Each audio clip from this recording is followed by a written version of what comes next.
June the 6th, 1996, Cynthia Moreski interviewing Ella Blumenthal in Cape Town, South Africa. Tape 1.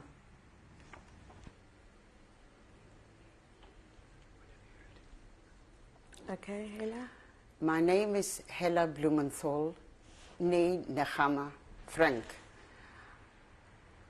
For some reason in this country, I've been called Ella. I was born in Warsaw, the capital of Poland. I was the youngest in a family of 7 children.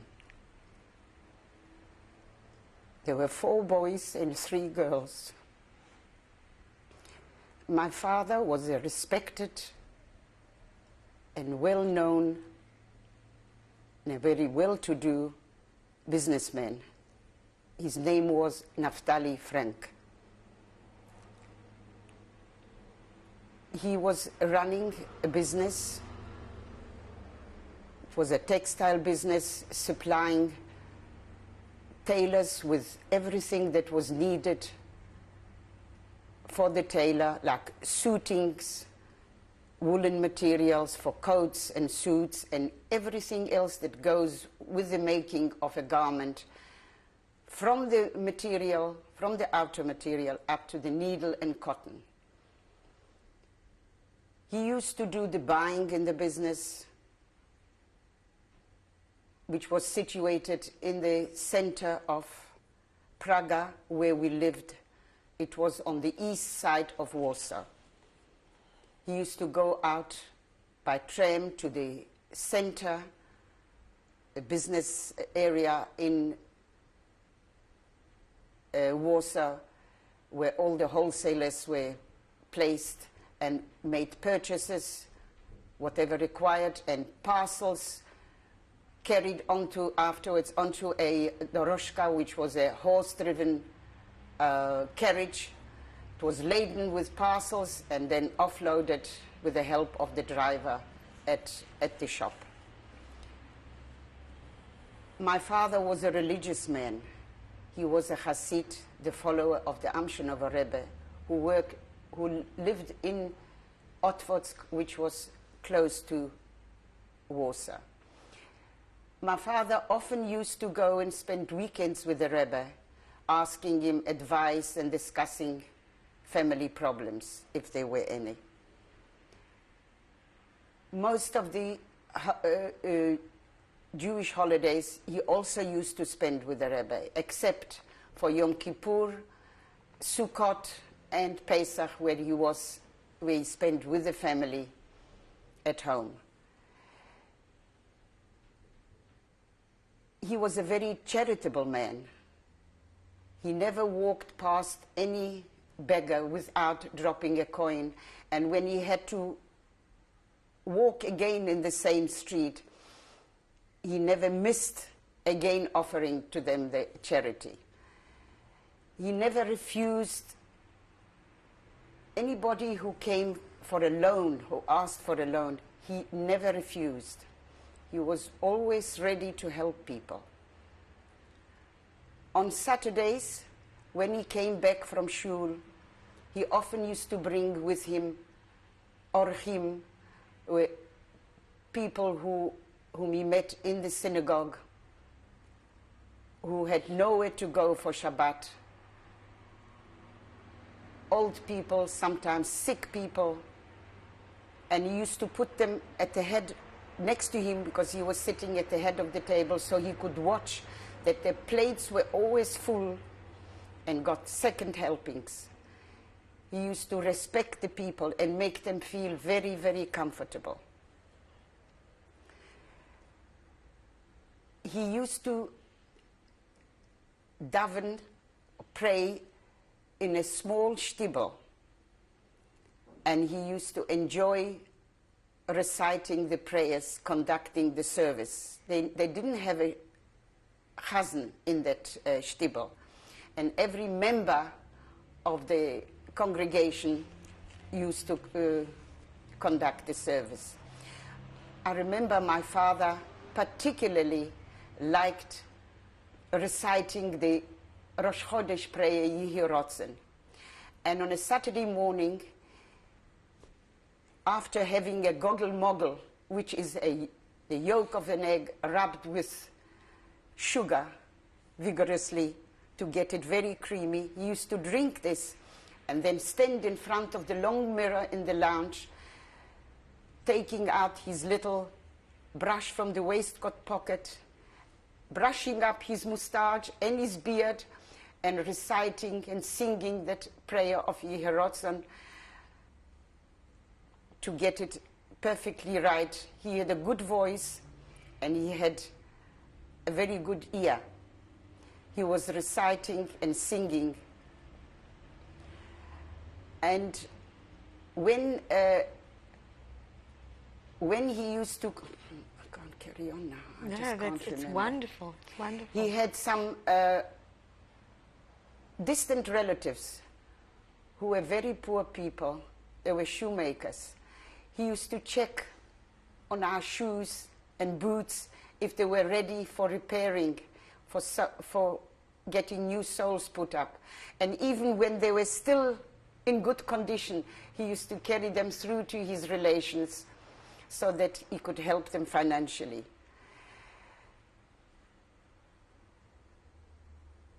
What about your mother? I'm going to talk about her. He was, my mother was looking after the business, working together with my father, and she used to go out shopping only from the shop, from our business, to get some groceries and provisions. We had a maid at home, a Jewish maid from up the country. Her name was Salah. She was doing the cooking and looking after the family and seeing to the whole order in the household. Where was your mother from? My mother was also born in Praga. And her name was Chava Frank. She used to, Friday mornings, early at dawn, she used to get up and prepare the dough for the challah and the cakes.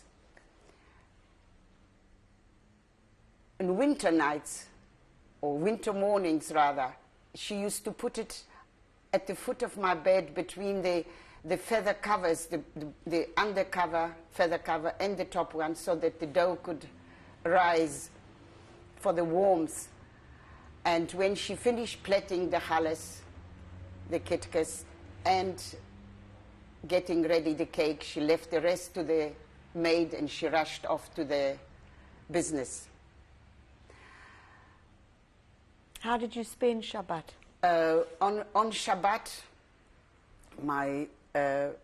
when my father came back from the synagogue in his black satin robe, it was called a kapota,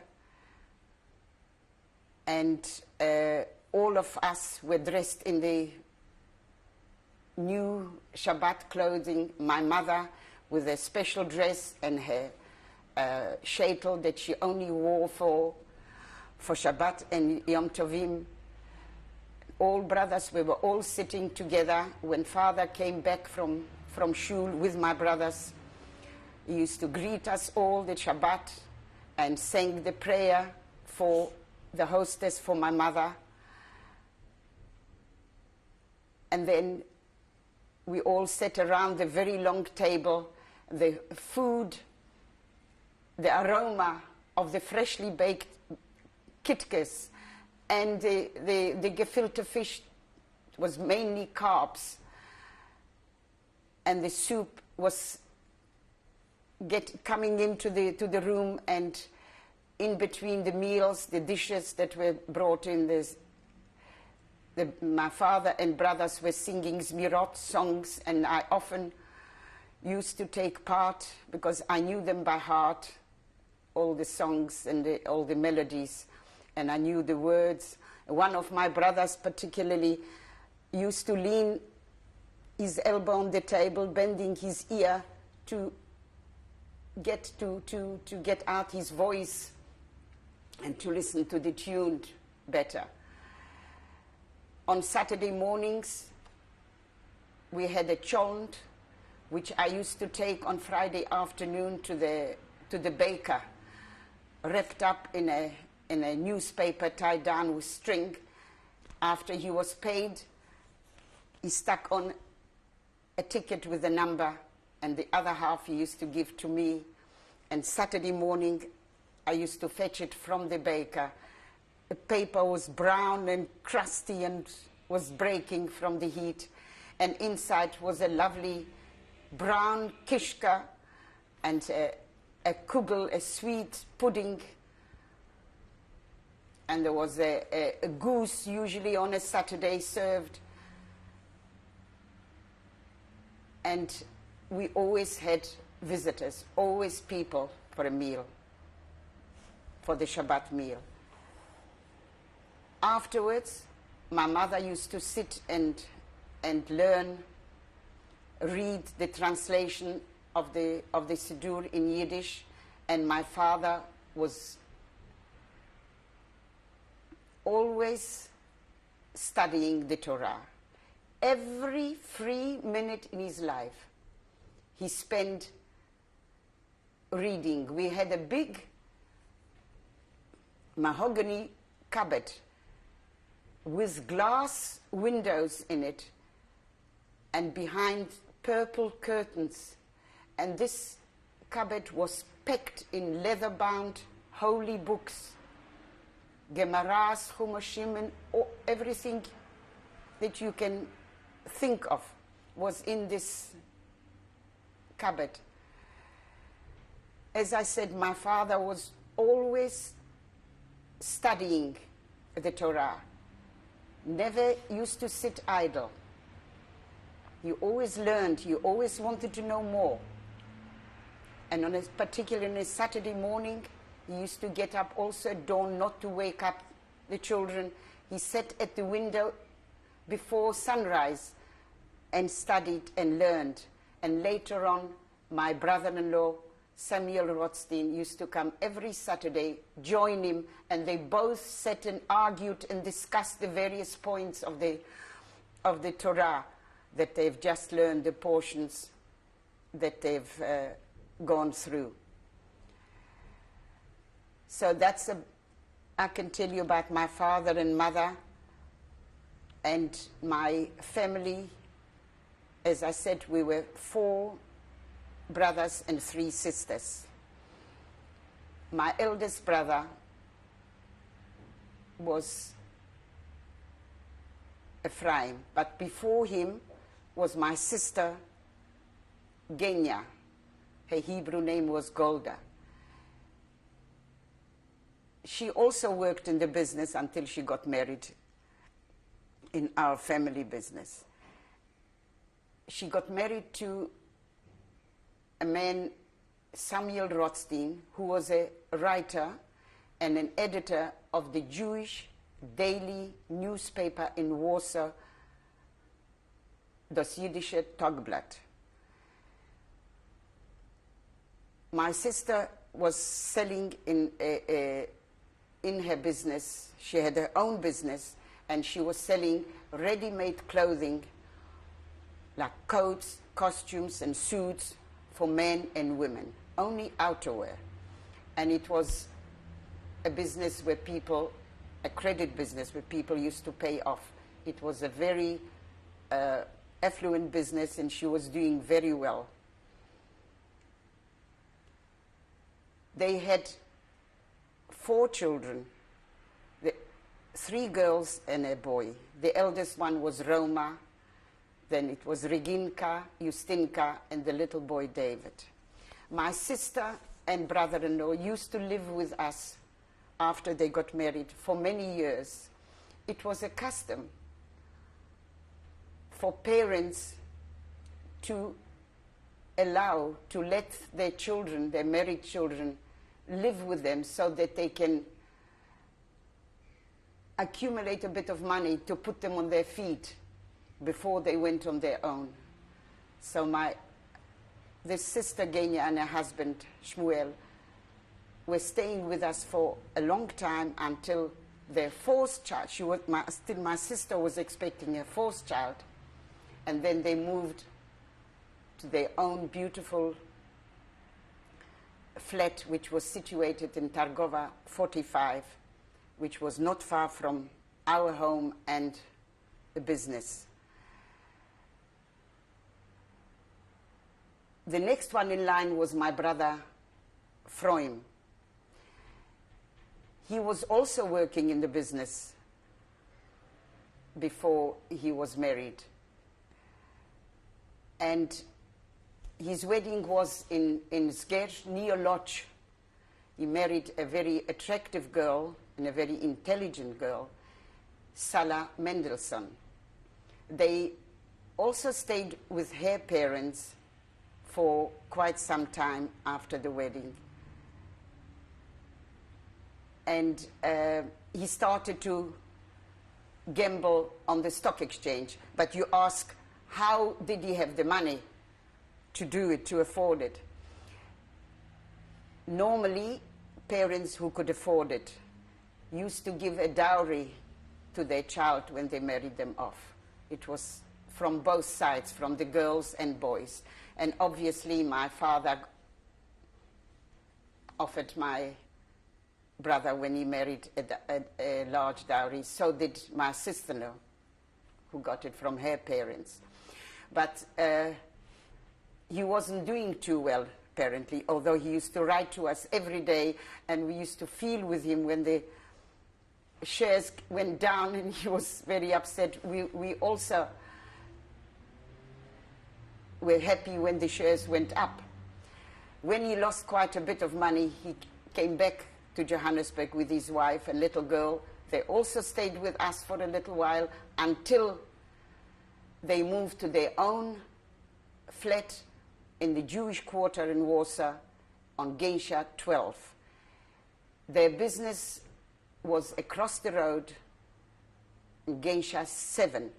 It was a wholesale textile business, and he was also doing very well, this brother. The next one was my brother. Oh, I must still tell you, I beg your pardon, they had two children, my brother Freum and sister-in-law Sala. The one was Ruth, we called her Rutechka, and a little boy, Moishele. My brother Ignaz was after my brother Henrik. I'll talk to you about my brother Henrik first, who was just after Freum. He was completely different to all my brothers. He was not religious. He was a graduate of a dancing school in Warsaw. He was a very happy person and brought in a lot of laughter with him. He was very devoted to every member of the family, and especially to us young children and my nieces and nephews. Everybody adored him. He used to teach me to dance. And on Saturday afternoons, I sometimes was dressed in the Eastern special costumes that he brought me, and he used to show off what he taught me in the dancing to the whole family. He also bought me, just about a year before the war, he bought me a beautiful bathing costume. It was a woolen one with red diagonal stripes. And he bought it in a very posh suburb in Marszałkowska, the only very expensive stores were in this street. He used to take me swimming. We lived not far from the Wisła, that was the river Vistula. And we swam there on the beach, on the river bank, in the sand. We basked in the sun and played and swam in the river. And sometimes he used to hire a kayak and swim, and we moved down to the Kerbeja Bridge from the Poniatowski Bridge where the beach was situated. And then we came back upstream, which was very hard. He married a woman by the name of Ida, and they had a little girl, Gela. My parents set him up in business, his wife and my brother. He was the main person who was running the business. It was also not far from our own shop. And the next person was my brother Ignacy, and he was also a religious young man. Also after the studies, he worked in the family business. And my brother that followed was Luzer. His Hebrew name was Eliezer. He also was working in our business. Then was my sister Paula, who was 2 years older than me. She was a very beautiful girl. When she finished the school, high school, Havatzelet, there were already matchmakers coming to my father and suggesting some suitable young men, but she was too young.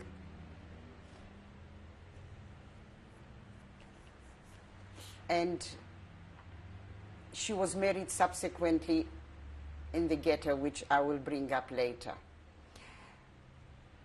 As I told you, we were 4 brothers and 3 sisters. I was the youngest.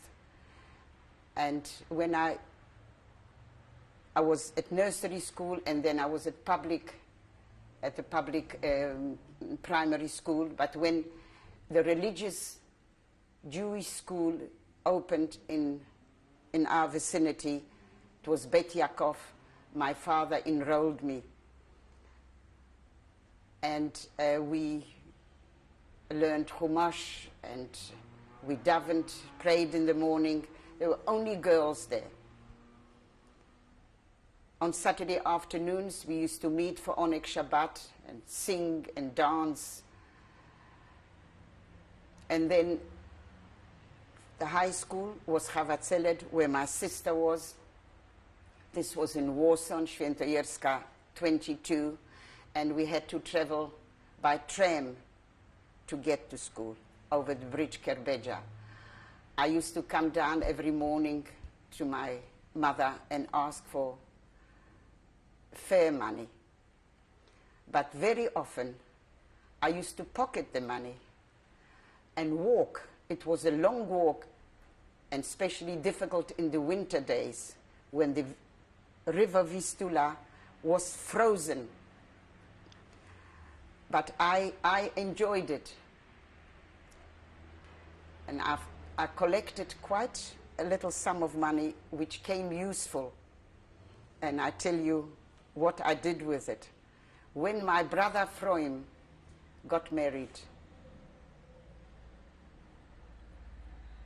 as I mentioned before, he married in Izgerj, a town near Lodz, and there was quite a lot of members of family that were going to the wedding. And I didn't have a suitable coat. I was wearing the winter coat that was passed on to me by my elder sister, by Paula. And it wasn't quite nice to go to a wedding with to arrive with a bit worn down coat. So the family decided to leave me, and also it was an extra expense. There was quite a lot of people going. There were also my brother-in-law's parents and their 2 brothers. So I was very upset. And when there was a bachelor party for this brother Froim in our home, I was crying and poured out my heart to my brother-in-law's father.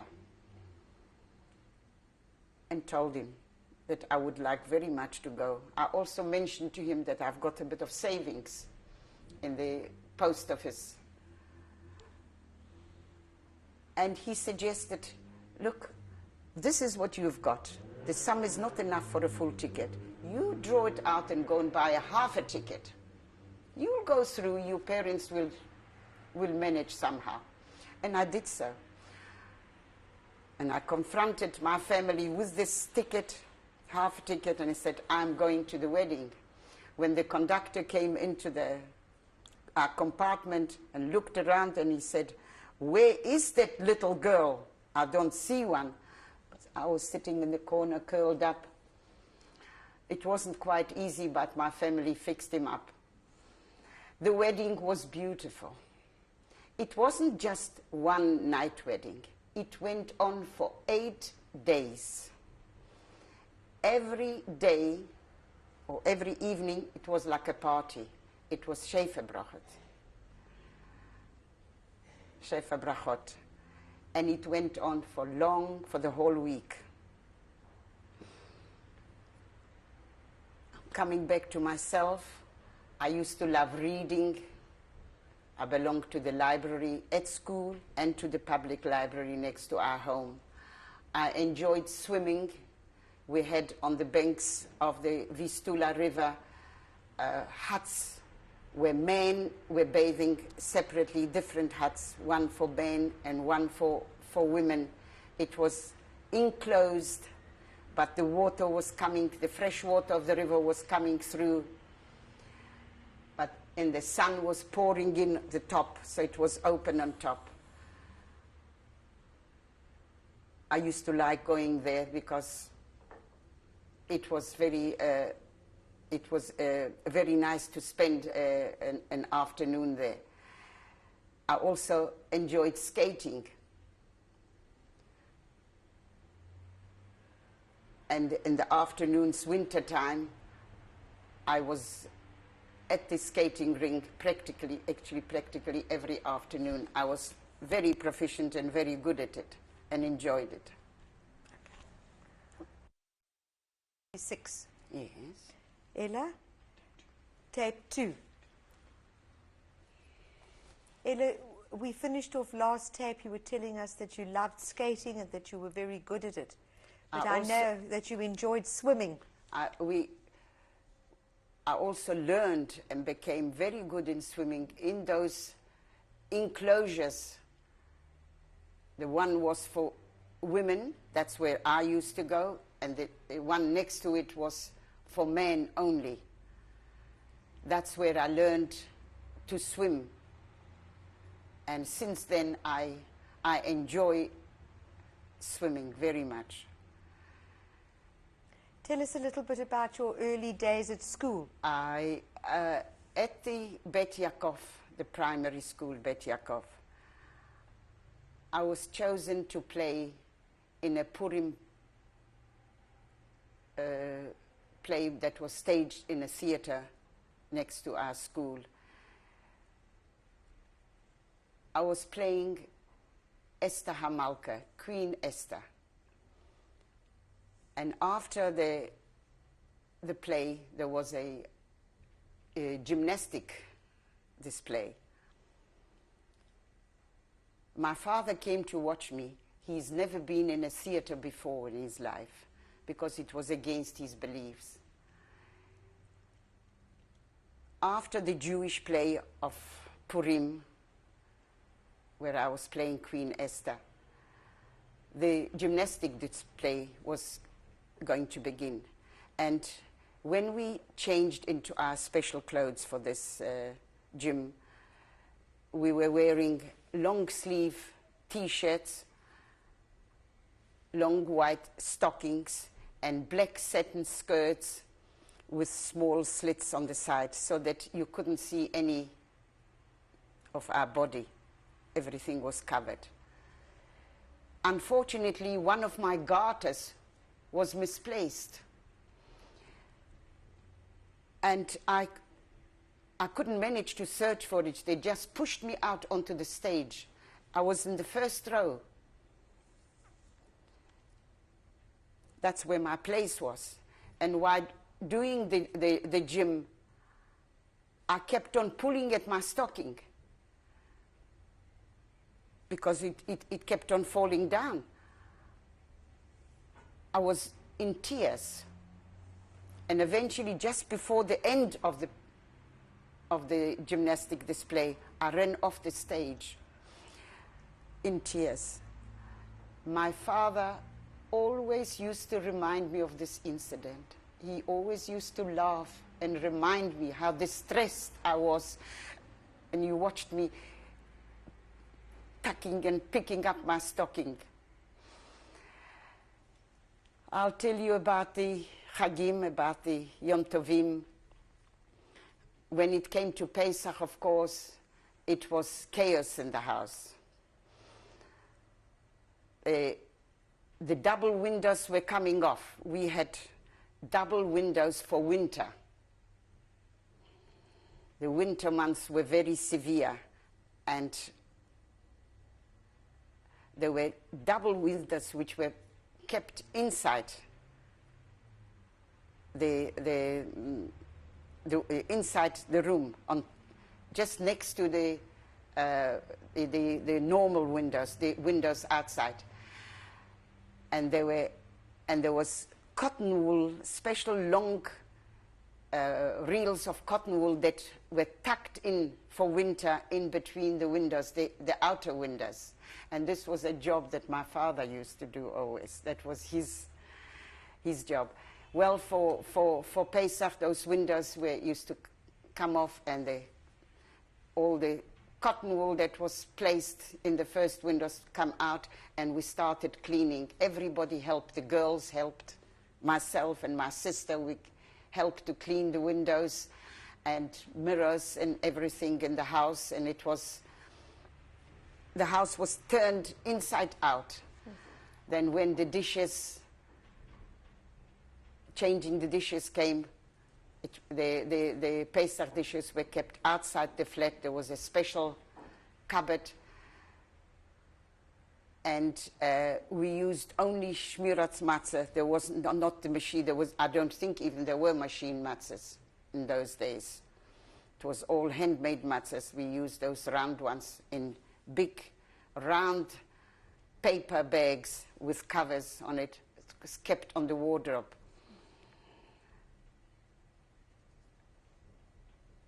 My father was wearing a white kittel, as well as for Yom Kippur and Rosh Hashanah. And Sukkot, we had we used to eat outside in the courtyard in Sukkot. We dressed it beautifully always. The men used to put up the sukkah and the top. When it was ready, we had to make it look attractive with all sorts of pretty things. My father had all the meals, my father and brothers had all the meals in the sukkah. He only used to come up sleeping very late at night. But we women, we ate only our meals there, and then we slept, we stayed at home.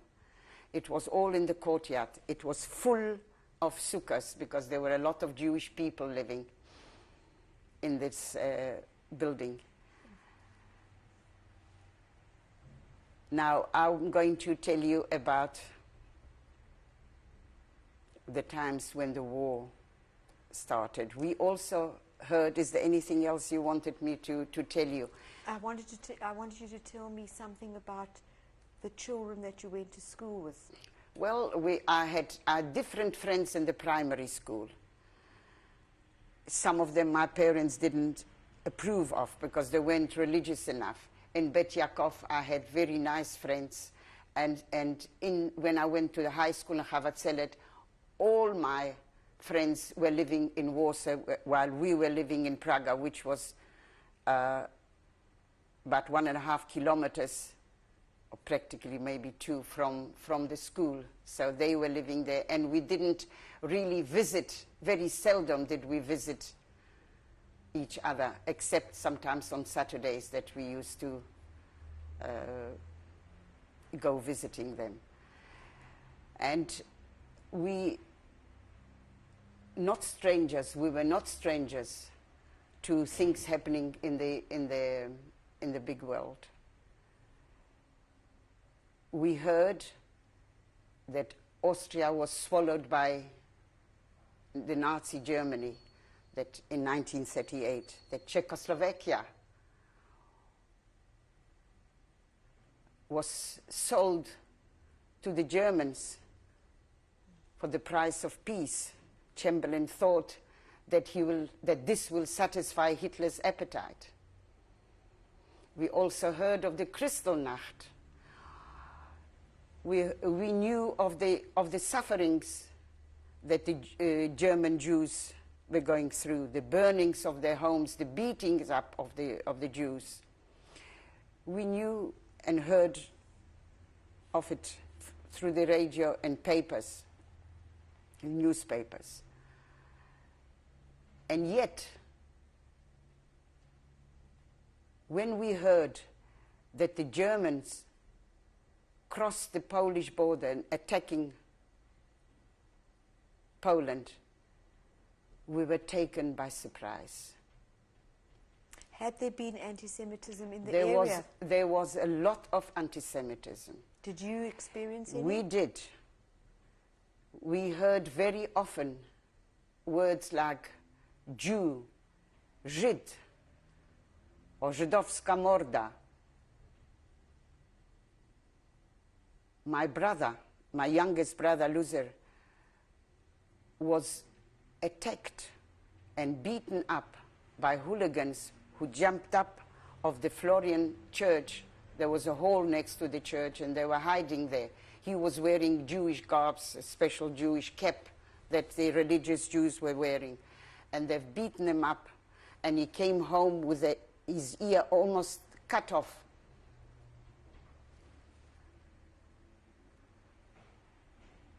The Poles were urging the Christians to buy in their shops, not to buy from Jews. And there were notices in the Christian shops, sklep chrześcijański, Polish or Christian shop. We felt it. We didn't have friends among the Polish community, because we were living mainly with our Jewish friends.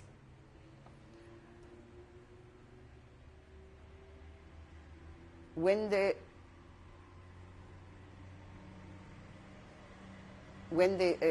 Germans attacked the Polish borders, there was confusion, turmoil, fear, panic. People started leaving the city in droves, plenty of them, day and night. You could see people going to east. They carried their belongings on trucks and horse-drawn wagons or baby prams, on horses, on bicycles, by foot. People were in fear of the future.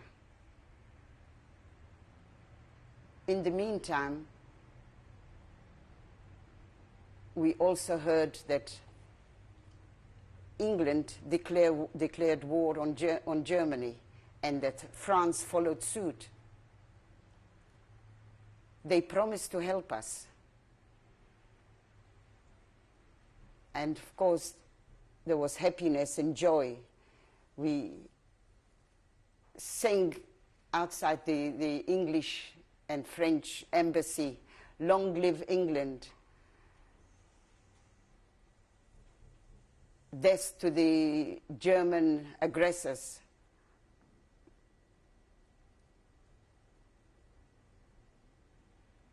But it didn't last long. Few days later,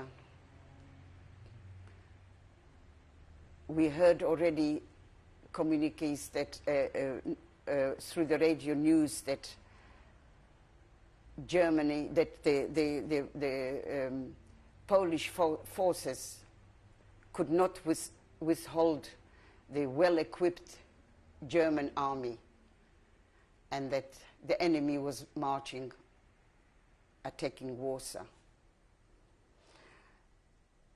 There was already in German language coming through news on the Polish radio that most of the western side of Poland, like Poznań, Łódź, Katowice, Lwów, was in German hands.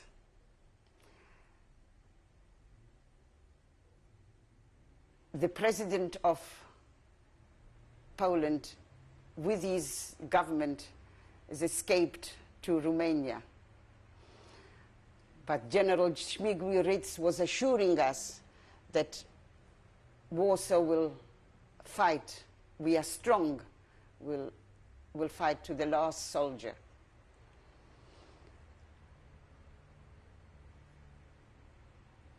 There wasn't much we could do. The bombardment of Warsaw started, and there was shelling. There were bombs coming down and injuring, killing people in the streets. Was a building next to the railway station that was completely crushed,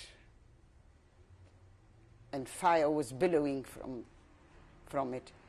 And our family had a quick meeting, and we decided that we are living too close to the railway station. It seems that the enemy is trying to disrupt the railroads, and we had to move from our homes. We went to live with my brother, Freund, who was staying in the center of the Jewish quarter, as I said earlier, on Gęsia 12.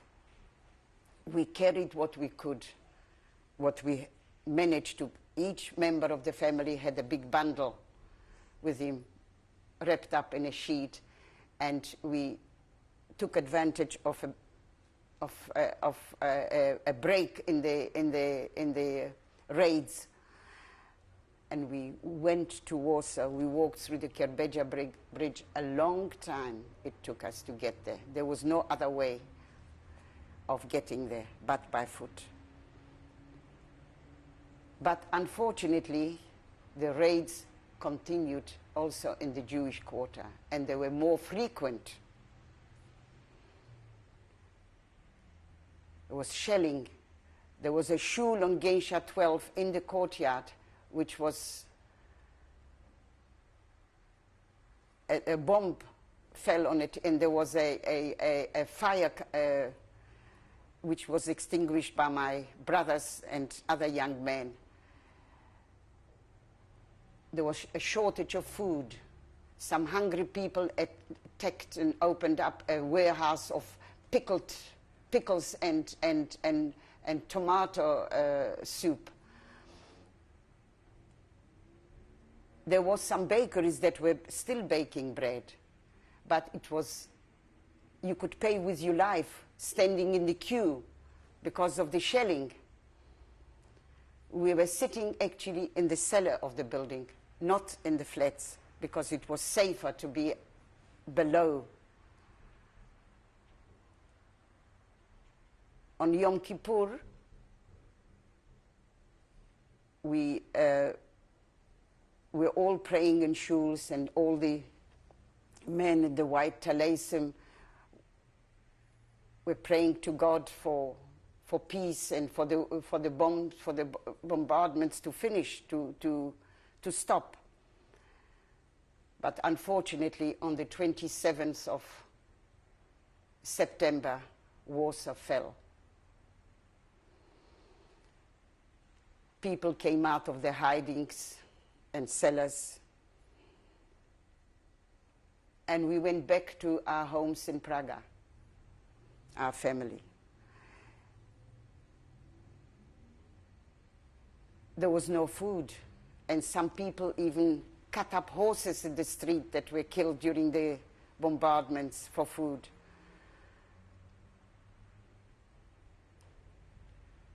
There were new orders coming through. We had to count. I actually helped the Jewish community. We had to count every member of the family, write it down, who was there, who was living where, ages. It was all taken to the German authorities. The German army was marching through the streets of Warsaw like they would have been there all their lives. We Jews had to get off the sidewalk when a German soldier was coming through, and we had to bow to him. Next, we had to wear white armbands with the Star of David. There was a big business going on because Jews were starting to manufacture those armbands. So the best and the most expensive one was a plastic one, which one could wipe off, and it lasted longest. But only the wealthier people could afford it. We had to decide on holding back my brothers, actually, because my mother was very upset. My youngest brothers were going to go east with the rest of the people who went on the Russian side, to the Russian side.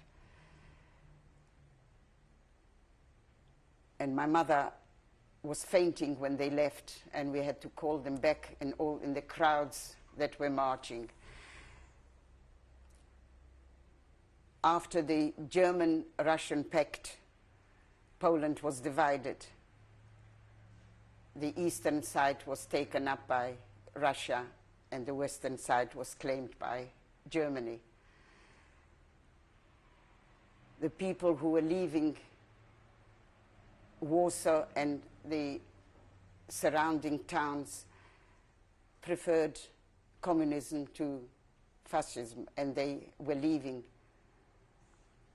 The borders were on the River Bug, Zaręby Kościelne and Malkinia on the other side. But lots of them didn't manage to get through, and some of them found it so difficult to stay on the Russian side that they came back because there was nowhere to sleep, there was not enough food, they had no money to buy food, and they came back, and they told us of the difficulties they encountered particularly from the Russian soldiers, that they were robbed on the border and asked for everything they had. They had to deposit in the Russians' hands. Well, in the meantime, there was a lot of problems in Warsaw. When we came back from Warsaw to Prague, my sister's shop was broken into by the Polish soldiers. They left their army uniforms and they dressed themselves in the civil clothes. We took the goods, the remaining goods, up to our flat because my sister found her flat that was damaged during the shelling. When we came back from Warsaw, from my brother's home, we found her flat was broken by shelling and all the furniture was in a big mess, and clothing. He couldn't live there. There was rubble in the flat. So they moved to our place. And the goods from her shop were taken up also to our apartment. But the Germans soon found out. Informers told them that there's some lovely goods in our flat. So they used to come and help themselves. And when they saw a nice piece of silver or whatever of value, they used to take it without paying for it or without even asking. We took the goods out, my sister's goods, and we placed it with some relations. Our shop was closed as any other shop, our own store. But the Germans, some of them used to find out also about the woolen suitings that we were selling, and it was priceless during the war, after the war. It was unobtainable. They came up to our house with the informers and made us come to open the shop and show what they wanted. There was one particular German that came several times, and when I came with my brothers to help them to the shop, he took a liking to me, one assessment, and he asked my parents. He wanted to take me to lodge because he was dealing in materials, and he would bring me back in the following week, and he kept on coming a few times. Whenever he came for goods, he asked for me, but my parents were hiding me, and he stopped coming eventually. We managed somehow to survive because we were people that had goods, and we were not poor, so we could buy food on the black market. And we stayed in our homes until October 1940, when we had to move into the ghetto. How did you hear about that?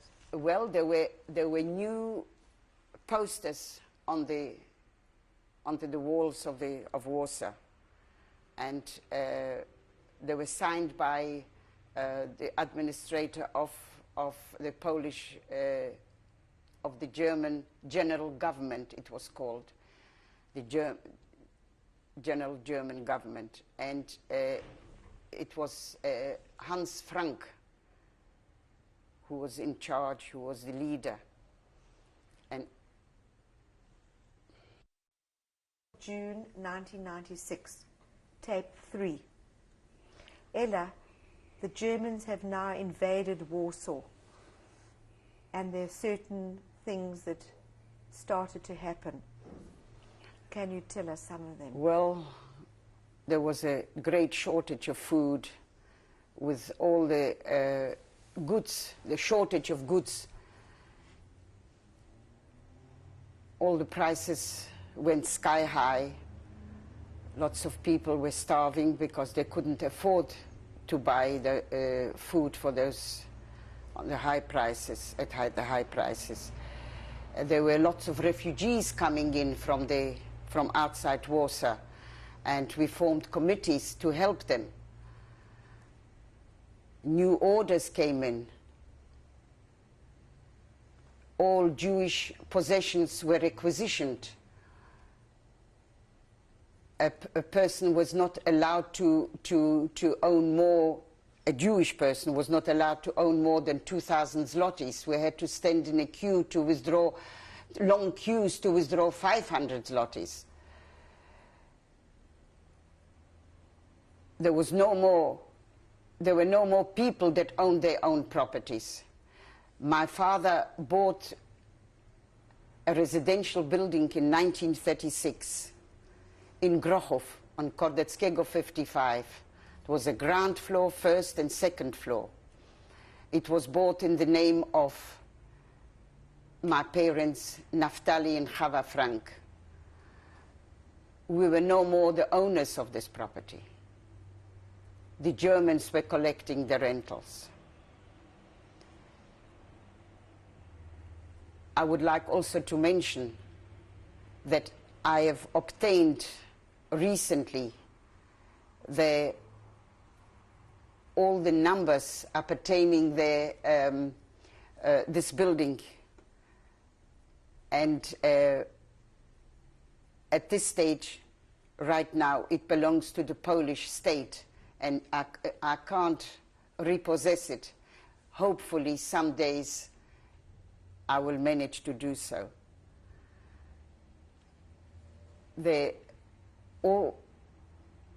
My parents actually also bought some land in Eretz Israel. I've learned after the war that it was bought in 1926 from the Agudat Israel in Warsaw. There were many people who bought land from them. And the Agudat Israel in Warsaw, in turn, bought a very big portion from a company called Habayit in Frankfurt in Germany. But we had apparently my parents had no papers, no kushan, no certificates, nothing to showing. He did have a provisional one, but obviously we don't have any now after the war. It was all destroyed. I did get in touch after the war with an advocate by the name of Buxbaum in Jerusalem, who was acting on behalf of the Agudat Israel. But he could give me no details of he was working on it, and time went on. I don't know if it's correct, but a road was built eventually on this land, and I can't repossess it. Do you know the reason why your father bought the land? Well, he was a well-to-do man, and a lot of people were approached to buy land in Eretz Israel through different companies, and he bought it through the Agudat Israel. Were your family Zionistic at all? My family belonged to Agudat Israel. We're very religious people. They didn't really believe in settling in Israel, but in any case, seeing that my father bought land in Eretz Israel, he must have been thinking that it was a good thing to buy land there. Maybe one day we would all go there. I don't remember him talking about it. What about some of the other things that happened once the Germans came into Warsaw?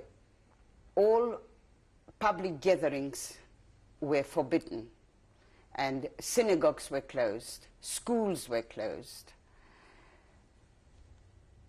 The religious services were still going on, but in private homes.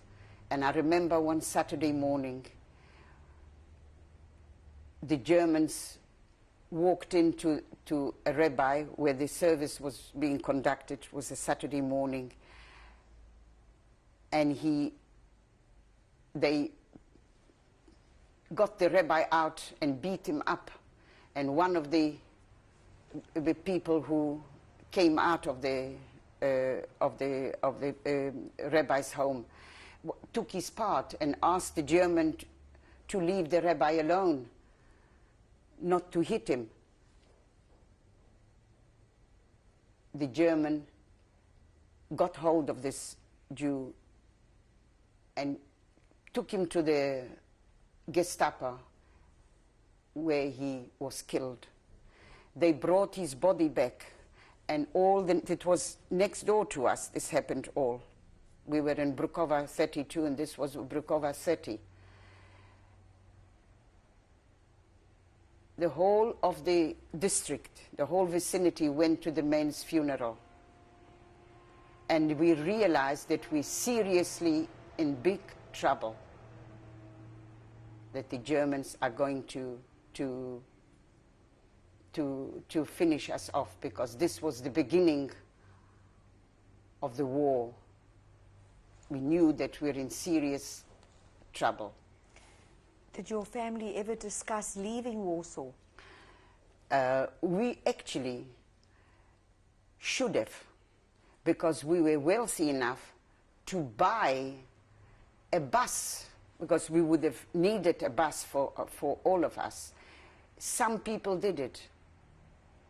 They went to Romania, from there to England, or to, most of them went to England, traveled to England. But seeing that we were a big family and we had possessions, we had goods in our shop on which we could live.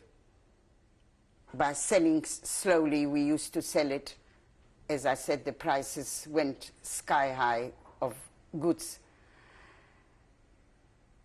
We just simply stayed on. We didn't think further. It was the biggest the biggest mistake that we have made. We could have easily have left our whole family, but unfortunately, it wasn't done. What were your brothers doing at that stage?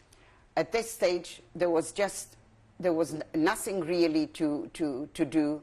We used to go out to sell goods that the Poles were buying from us, and they in turn took it to other people to sell.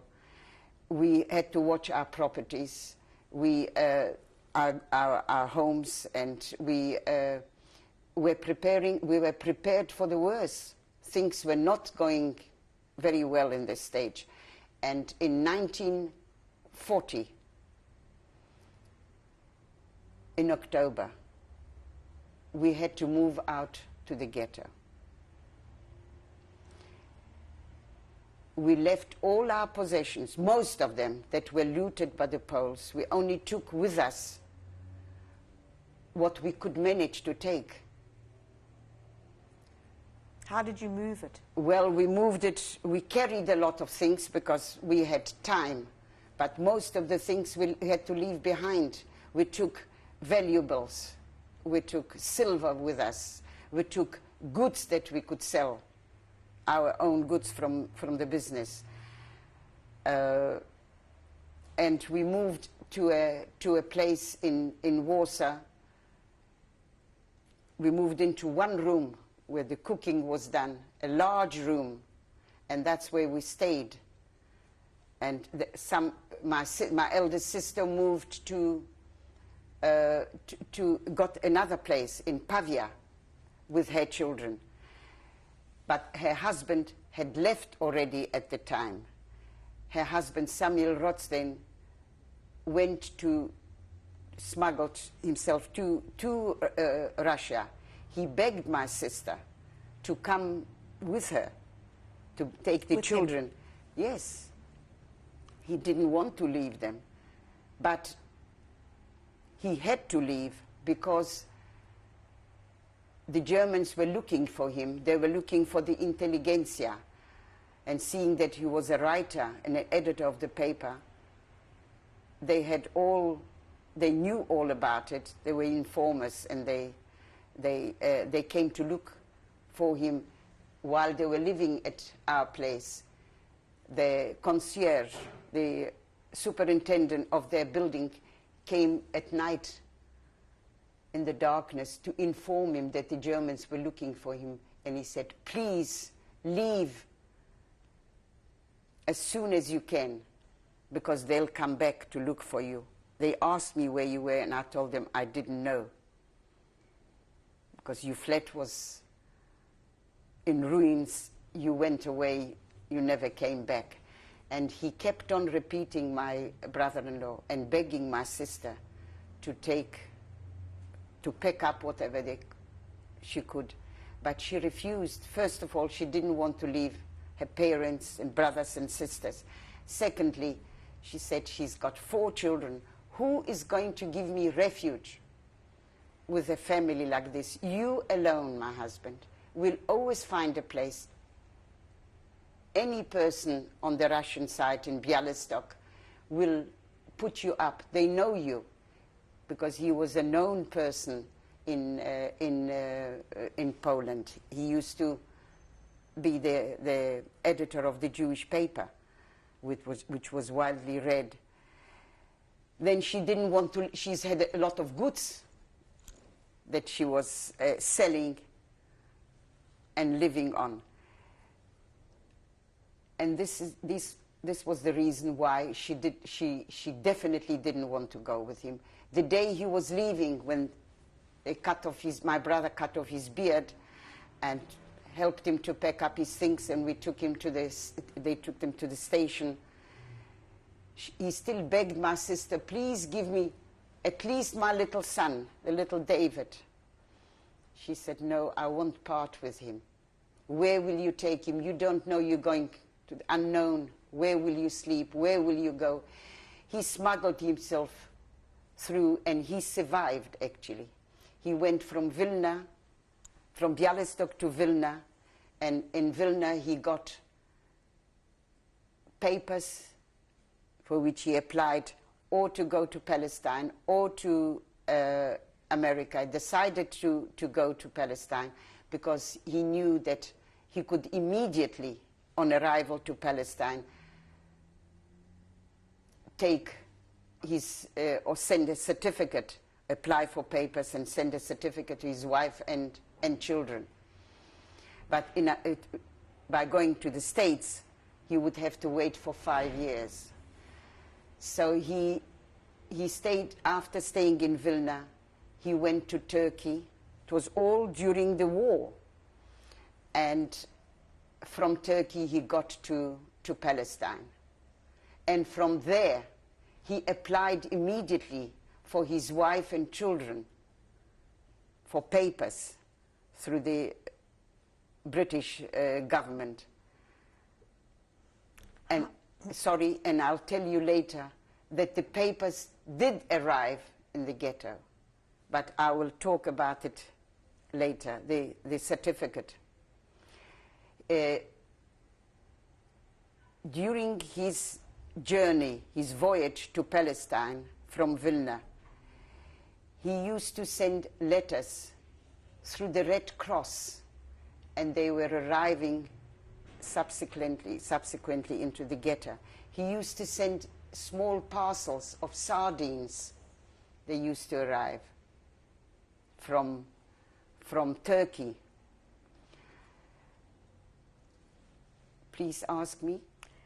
I wanted to say to you, your daily life in the ghetto, well, before you went to the ghetto. That was before the ghetto. Well, we were already moving into the ghetto when I came to talk to you. We lived in one big room, I'm repeating, and it was very difficult to find accommodation, because people, Poles, who lived in the ghetto, moved out and onto the free zone, onto the Polish side, and there was not many of them, because there was mainly this region, this area was mainly occupied by Jews, so it was very, very difficult to find accommodation, and we had to make do with one big room. It was my parents and two brothers and myself and my sister. One of my brothers, Henrik, he left already before. He decided to go to live in the country. He felt it will be easier to get food and to live instead of in the ghetto. So he didn't come with us into the ghetto. He went to Janów Lubelski, and that's where, when we used to send him occasionally money by selling the goods from his shop, and he used to send us notes that came through the Pole that they subsequently lived nearby. They were not in a ghetto. They were living with a Pole, and afterwards they in Biała Lubelskie, they were living with these Polish people. And subsequently, they went into the ghetto. All the Jews that were living in this area were taken into the woods and shot at. That's what we've heard afterwards. That was my brother, his wife Ida, and the little girl. In the ghetto, there was a lot of people who didn't find homes, and my father used to bring people from outside and he still learned Torah, and we begged him not to do it because there was a lot of sickness going around. It was typhus, and everybody, most of the people who were homeless were carriers of lice. And it happened. My father got sick. He had typhus. It was very difficult to get doctors and medication, particularly. He had a complication of bladder, but he survived. He was much better and got to health. He got healthy. Talking of sickness, before we moved into the ghetto, when we were still in our home in Praga, I took sick. The doctor was called, a doctor, and he established that I've got typhoid. It was a big problem in those days, because every home that had any infectious diseases was sealed, and the inhabitants of this flat were taken to a quarantine where they got more lice and more sickness when they came out. The flat was sealed and fumigated, and a lot of goods were stolen. Obviously, my parents wouldn't allow me to go to hospital. So a doctor, a Jewish doctor, was found who used to come daily to our home. And he was dressed as a worker, as a tradesman. And he took blood from my finger. He sent it off, took it with him for analysis, and he established that it was this terrible sickness. My family had to move out of our flat. The only person that remained was my sister. The last room was completely emptied. I was fighting for my life. My sister was helping me. She cleaned me, she washed me, and gave me the medication that the doctor used to bring. I had very high temperature, but I survived, and I came back to health. It was just a miracle.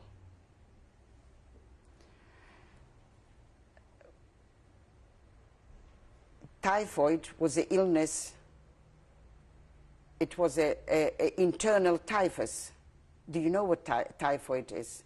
Typhoid is inside your intestines, an infection inside. It was a germ that you have encountered in the food or that you have eaten. And it's very, very dangerous. So this was the one first terrible illness that I went through. My mother was praying out into this big wardrobe where all this farim, where all the holy books were, to save the child, the youngest child. And I survived. I recovered. And I'm sitting telling you the story of it now. what was the daily? What did you do daily? Well, there wasn't really much to be done. When we moved into the ghetto, there was only 2 months that the ghetto was open. In December, they shut the gates of the ghetto because the walls were already built up with glass on top of it and wires, and there was no way one could freely move onto the Polish side because it was still easy at the time. We could go out onto the Polish side to the Poles and sell our goods in order to obtain some money to buy food. But once the ghetto was closed, there was no way we could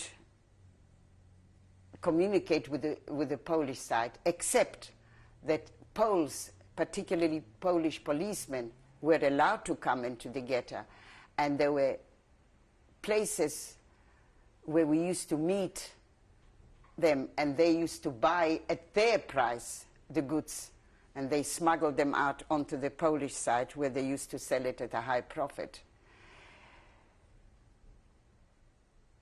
The order also, there was another order that came in, all on the walls of the ghetto, that all fur coats had to be handed in. And everybody in our family had furs, very expensive and good furs. And we have decided, instead of handing it in, to rather burn it, unlike the radios which we handed in when we were still at home.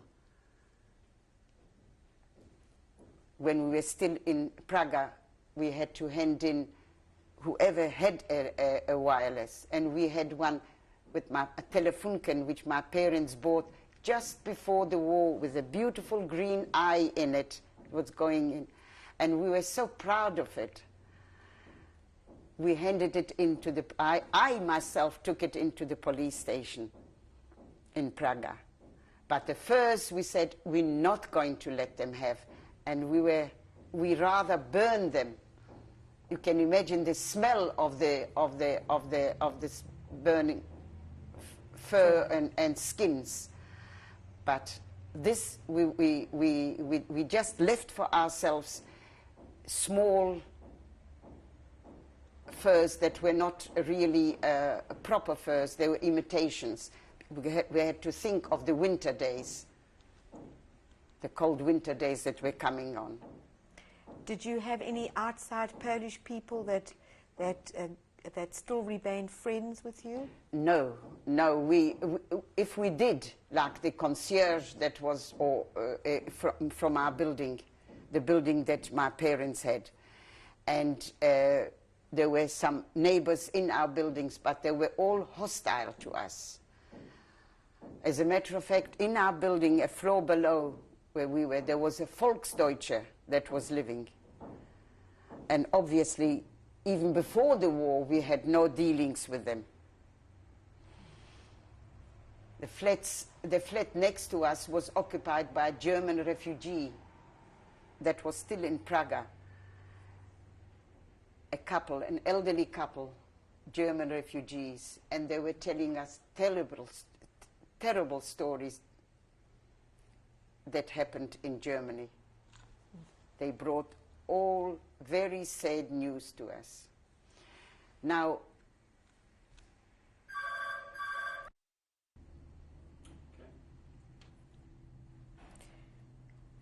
Ella Blumenthal, interviewed by Cynthia Moreski on June the 9th, 1996. This is part 2 and tape 4.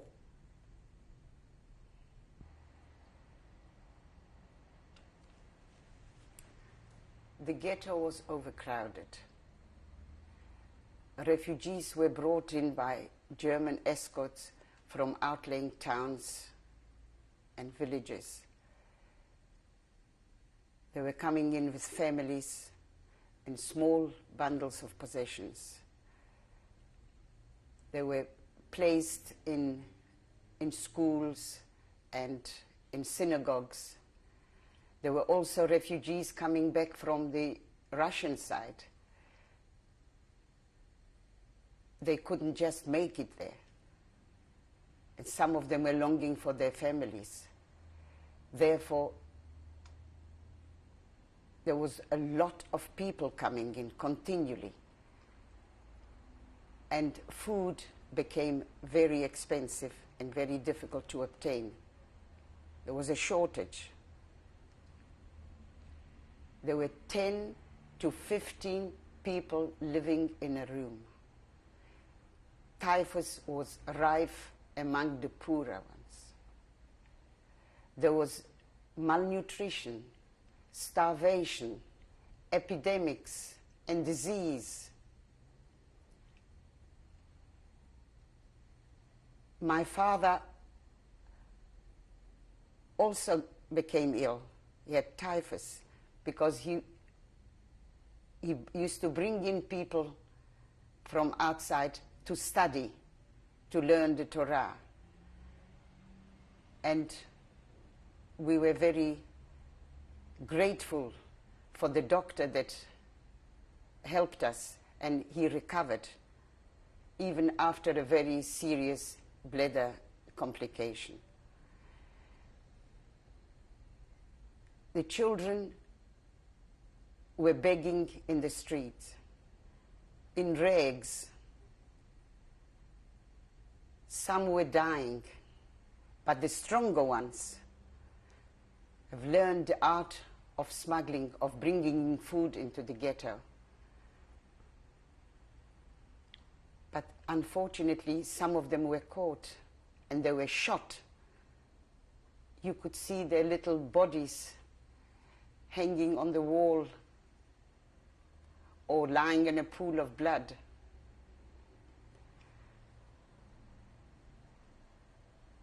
The food was very difficult to obtain. At one stage, we were getting only 7.5 grams of bread. But there were only the people who were registered, who worked for the Germans, that were getting the coupons, the food coupons. The others had to buy things on the black market. The raids were continuing in the ghetto. You could see all of a sudden the German trucks stopping. You could hear the wheels halting, coming to a halt, and the Germans jumping off the truck. Jude, halt! Judas, Jews, stop! People were running in all directions, trying to find refuge. Some were climbing upstairs, getting into courtyards, calling, "Men habt, men habt," they are catching, warning others. The ones who didn't manage to escape were bundled into the truck and driven away. At this stage, I would like to refer to an incident that happened to us before we came into the ghetto, when we were still at home. My father was unfortunately also caught in the street one day and had to report to work every day. But one Friday, he did not return when we were all ready for Shabbat. Even the candles were already burning at the on the table, and my father was nowhere in sight. But when we heard his footsteps on the stairs, we were relieved. He walked in a completely changed person. It wasn't like my father. He was ashen gray, full of mud. His collar was ripped off his coat. Half of his beard was cut off skewly. He was telling us, with tears coming down his cheeks, that one of the men didn't report very morning to work, 2 assessmen came to his home, dragged him out of bed, and brought him to the place of work. The men who were caught, including my father, were made to dig a trench, and the sick man was made to stand at the edge of the trench and shot without pity at the back of his head. And when he fell into this trench, the other men, including my father, were made to cover up, to close up to the trench with the sand. It was the most terrible, terrible experience. To top it all, my father was a Kohen. It's a priestlyhood from the biblical times, and those people were not allowed to be anywhere near, are not allowed to be anywhere near a corpse. He then told us that he only realized now that we're in the hands of murderers. I'm coming back to the ghetto. The raids were continuing, and there were notices, placards on the walls of the ghetto. They usually came in Jewish, German, and Polish. They're announcing that whoever will report to work voluntarily will be given bread and jam. And some people who had starving children at home fell for it, but they never returned. And then people obviously stopped reporting to work. The Germans then decided to cordon off streets, and later on whole blocks were cordoned off. And with the help of the Jewish police, they caught whoever was at the time in the street. There were also people who didn't want to believe that the rumors that were circulating in the ghetto, that people were not sent to work, but they were sent to places like Treblinka, and they were gassed and burned. There were some people that came back, that managed to escape, a few, and brought the news back into the ghetto. But we thought in the beginning that were only rumors. But only when the people who were caught did not come back into the ghetto to their families, we realized that it is true. There were also placards announcing that we should hand in silver. People were bringing out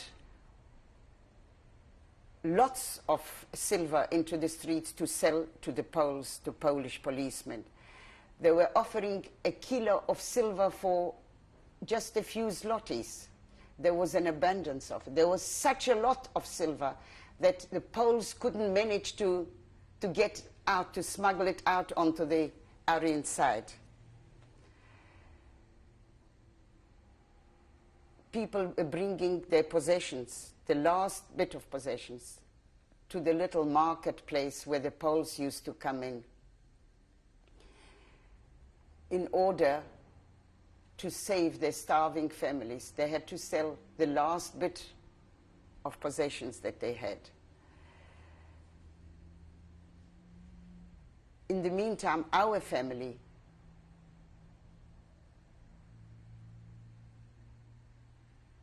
there were two brothers who were not married, my two youngest brothers. And at the rabbi's apartment, there were ceremonies just for the nearest, for our closest family. Both of them were married in different times, at different times. Then my sister, Paula, married Mietek Presburger. And my family decided, in case anyone gets caught,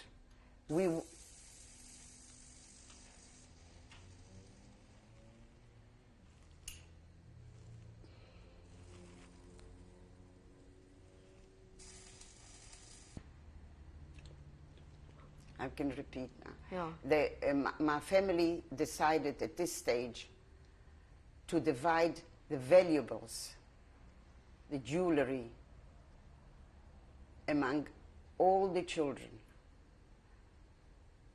There were diamond earrings and pendants. There was gold jewelry. And the most that we've managed to acquire was in the beginning of the war. There was a black market continually, but particularly in the beginning of the war, there was a big market and sale of gold coins, which were needed by people who had cash, who had money, because it was small and it was valuable and it was easy to hide. And my family bought quite a lot of it. And when we divided the jewelry, the valuables, everybody had also some coins. There were some gold coins. There were Russian gold coins, English, American gold coins.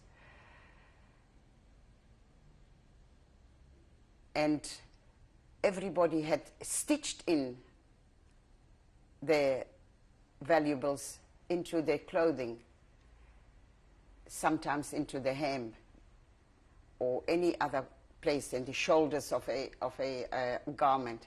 But the safest place was the underwear. We thought it would be best and safest if we apart, if any one of us gets caught, we could save ourselves by offering anything of value that we have had. Even small children had stitched in this, the valuables. I just want to go back to your brothers and sisters getting married. What kind of a ceremony was it? Oh, it was not even a ceremony. It was just a chuppah, a marriage at the home of the flat of the rabbi. Just the closest, just parents and us children that were present. And just try and tell me, you were a young girl, you were 18. What were your feelings when you walked through the streets of the ghetto? Well, it was terrible for us, for young people, to see the happenings, those starving children begging in the street. The terrible sight, which was in the Warsaw Ghetto, was in the morning when you came out into the streets. You saw corpses lying that were covered with newspaper and held down by stones. Their families put out their bodies, their dead. At night, they couldn't afford a funeral. This was one of the most terrible things to watch in the ghetto.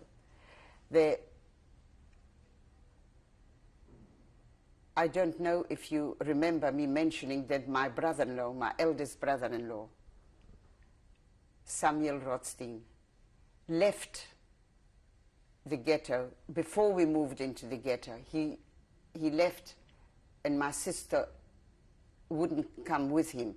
She wouldn't leave the family, our parents, and she didn't want to take children for the unknown. This is your sister Paula. My sister Genya, the eldest one. She had 4 children, my eldest sister. My brother-in-law had to go on his own because the Germans were looking for him. He was an editor of the paper, as I've mentioned. He got to Bialystok safely.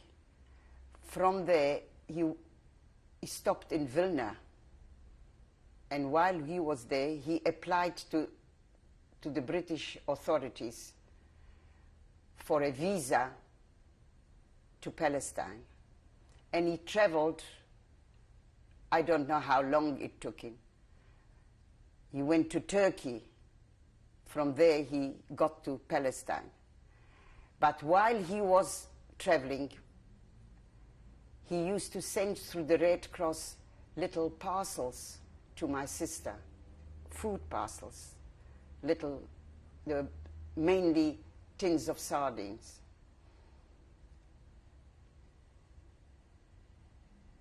When he got to Palestine, he applied again for a visa for his wife and 4 children that were in the ghetto. And my sister got it. It arrived.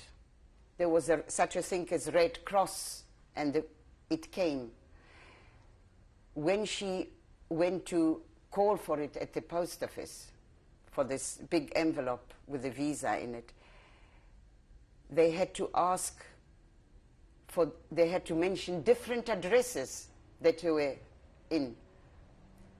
My sister as well as ourselves, we had to move from place to place, from one vacant apartment to the other, because the ghetto was becoming smaller. The walls of the ghetto were tightening up, and we had to move continually.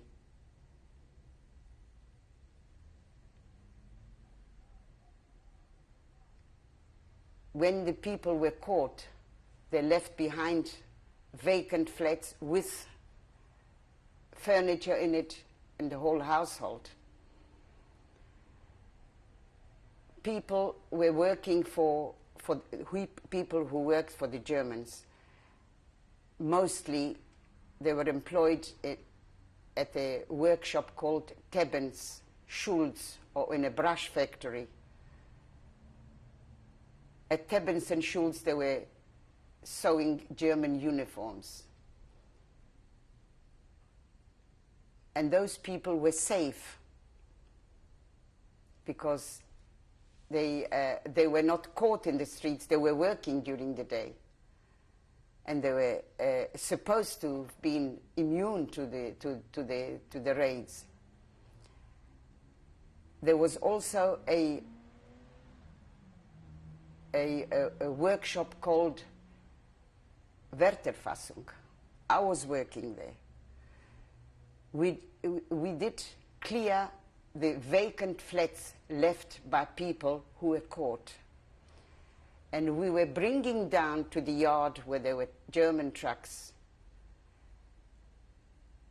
possessions, paintings, silver, porcelain, beautiful linen, fur coats, whatever was available, whatever was left in the flats, were brought down to the trucks, and then it was shipped to Germany.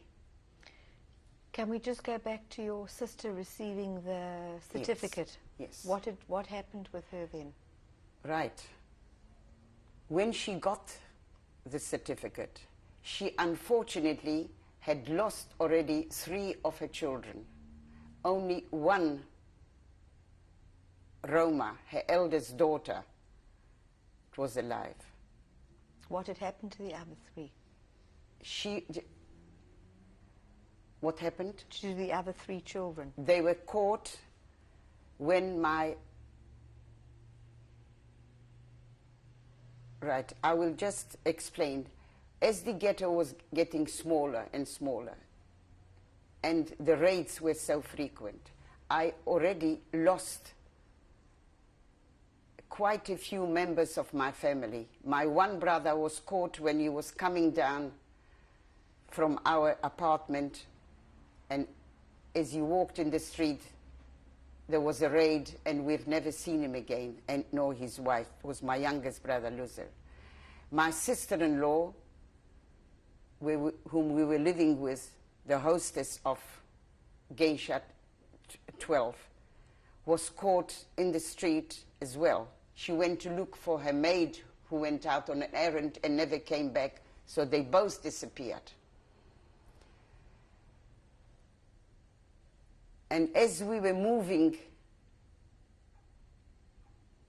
from one apartment to another, we were at a place in Volova number 3. That was my mother, my father, my 2 brothers, one with the infant and his wife, the other brother's wife was already gone. One brother was also caught. My brother Henrik was left the Warsaw Ghetto and went into the country to Janów with his wife and child. He thought it would be easier to live there. I think I mentioned it, to get food. And they were hiding there, the whole family. I was in a different place on Mila Street, hiding with friends of mine. And one of my brothers, Freund, was ill. And the family knew that I had some rice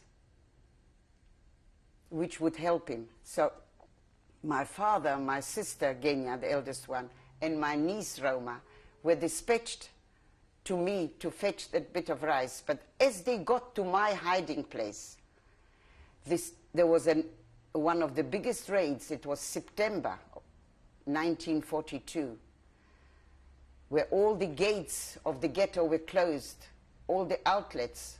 You couldn't go in or out.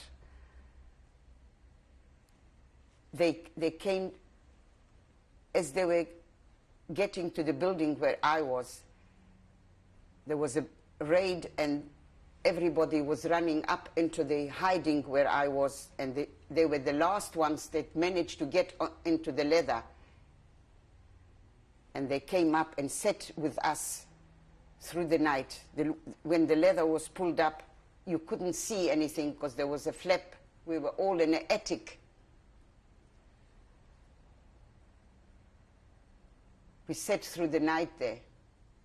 And the next morning we went to look for our family, for the rest of our family. When we got there were only 3 rucksacks left on the floor. That's all. Everybody was gone. One rucksack was for my father, one for Roma, and one for my sister Genia. So this was the rest of my family that I've lost. And they were just the 3 members and myself and my sister Paula, who was with her husband in the also working at the Werterfassung and living in their block. But I belonged to those people and some of my friends who did not believe in working for the Germans. We did not believe that we would be safe when employed by them. There was a saying in the ghetto, just hide. This was the best workshop, hide. How do you say it in Yiddish? Behalt sich. That was just the only way, that was the safest way.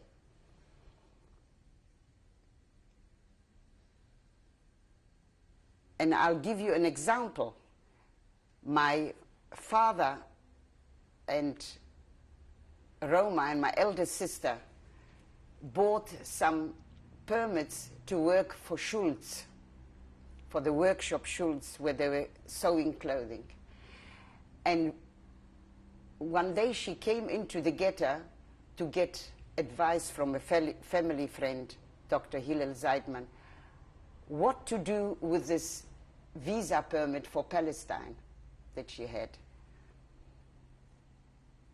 And on a Monday morning after the weekend, she went back to Schultz, to the workshop Schultz, which was outside the ghetto.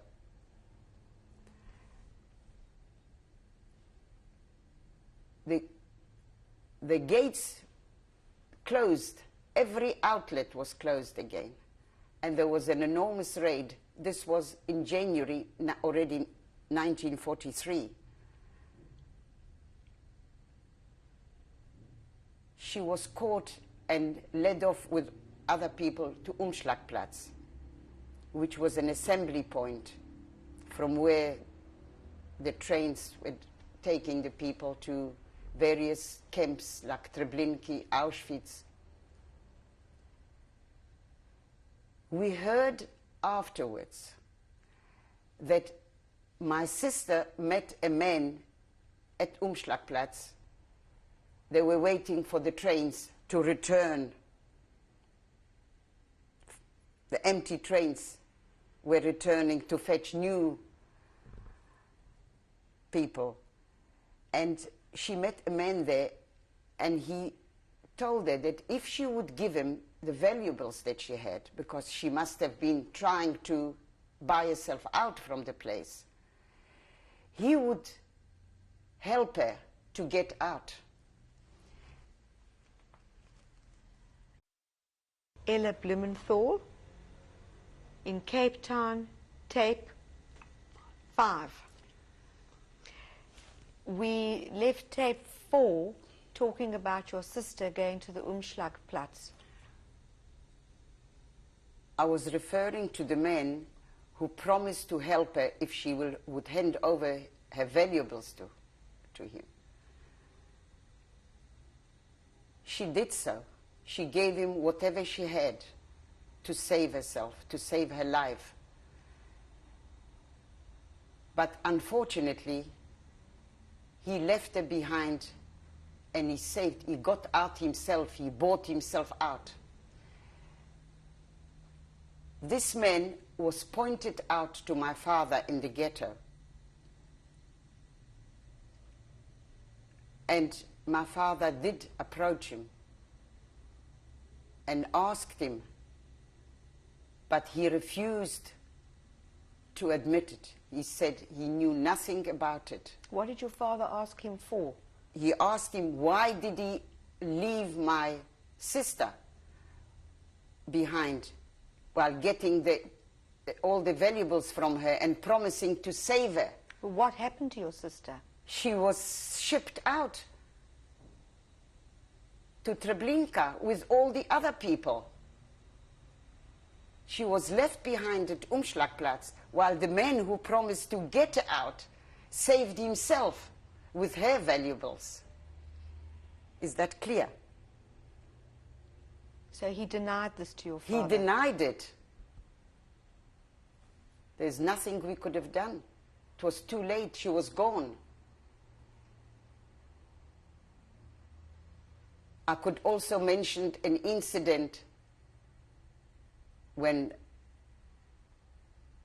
my sister's husband, my sister Paula's husband, saved 3 children of my sisters who were caught in the street. And he managed to bribe the German guard and get them out from Umschlagplatz, bring them back, but they were subsequently caught on Volova too with the rest of the family. They were shipped out and caught and shipped out to Umschlagplatz and sent off to the camps. So there were ways sometimes. There was luck. If you had the money to bribe and the people were willing to accept it. One could get out, but not for long. They were caught again.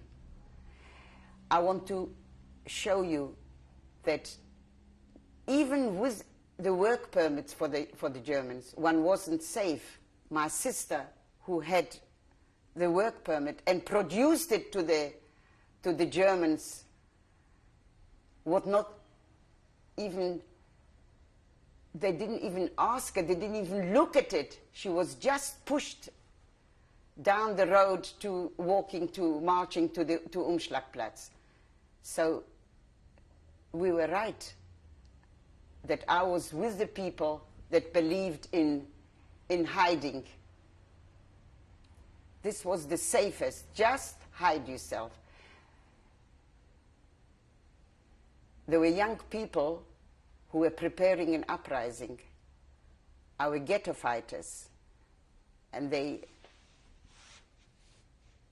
we even had pamphlets. Sometimes we got hold of one where they were asking us, urging us not to submit to the Germans, not to believe them that people are going to work. They told us in it that the Germans were killing the Jews. Nobody is being sent to work, because how can old people or children that were caught how can they were not able to work. Don't believe them. Only hide. We are preparing a resistance. Did you ever meet any of the famous Yes, we did. people? Anilevich himself, with two of his friends, came up to our apartment. We were living at the time on Mila 19. I'm going to come.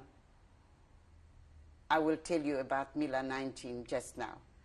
Anilevich came up to us and asked for donations. My father immediately offered it. He did not hesitate, because arms were being smuggled in. They had to be paid for. All came in from the Aryan side. Sometimes the arms were faulty, but paid with good money for it.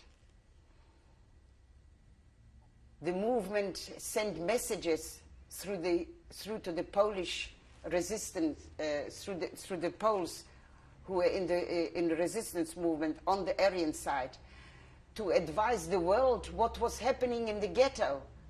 Why were we left to die? But no help was forthcoming.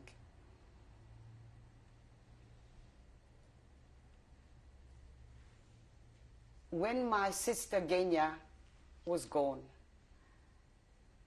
my father, Roma, my niece, and myself found a vacant flat on Mila 19, which was almost opposite Mila 18, the headquarters of the resistance movement,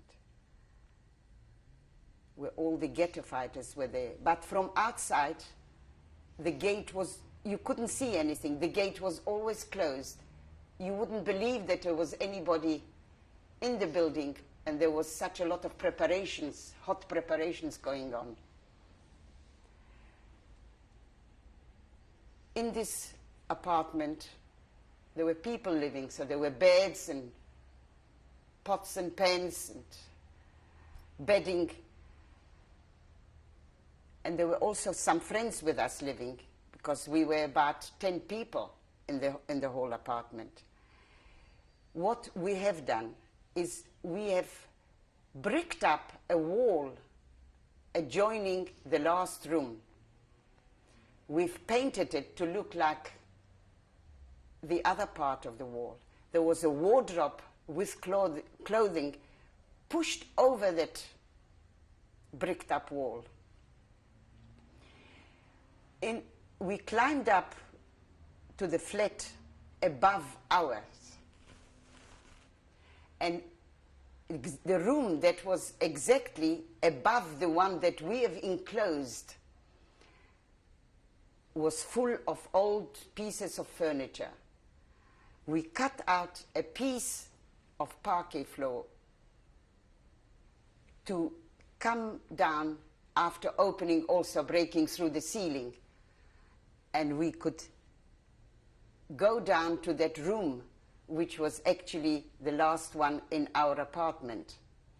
There was a ladder placed, and the last person who went down the ladder pulled over the cot, an old cot that was there, over that opening, and the flap was pulled over, closed, and we were sitting in this room for quite a long time.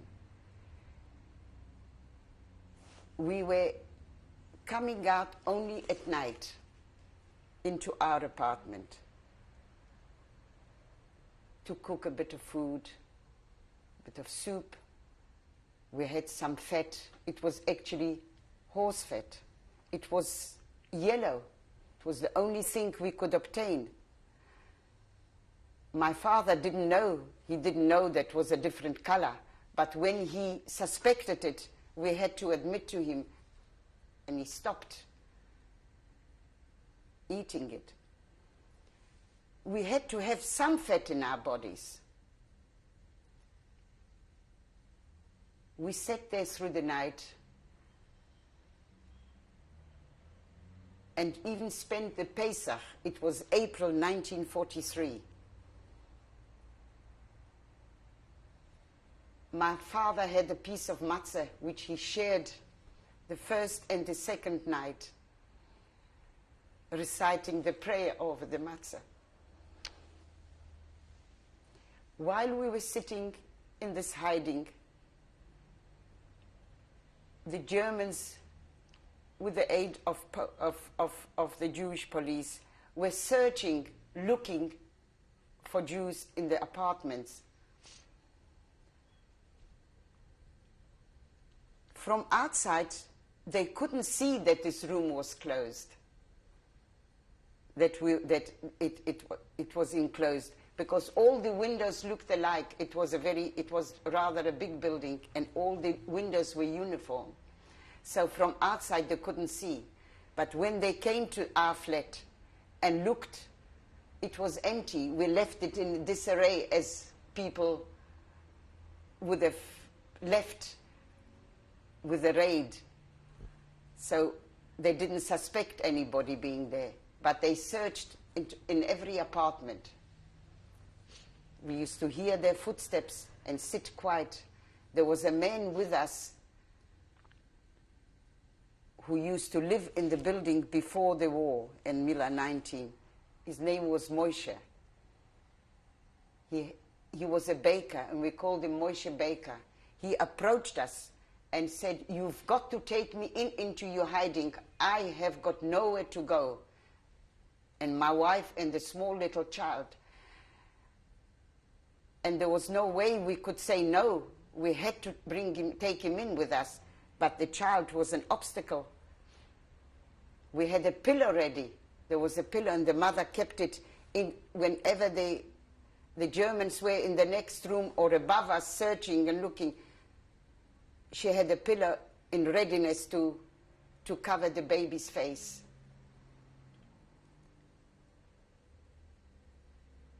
And one day, when we were sitting in this room, we felt just heat coming in from outside. The front facade of the building, the front side, was set on fire, and the flames were coming into the room.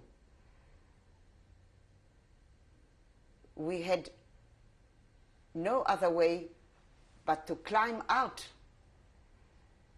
and we were just very lucky.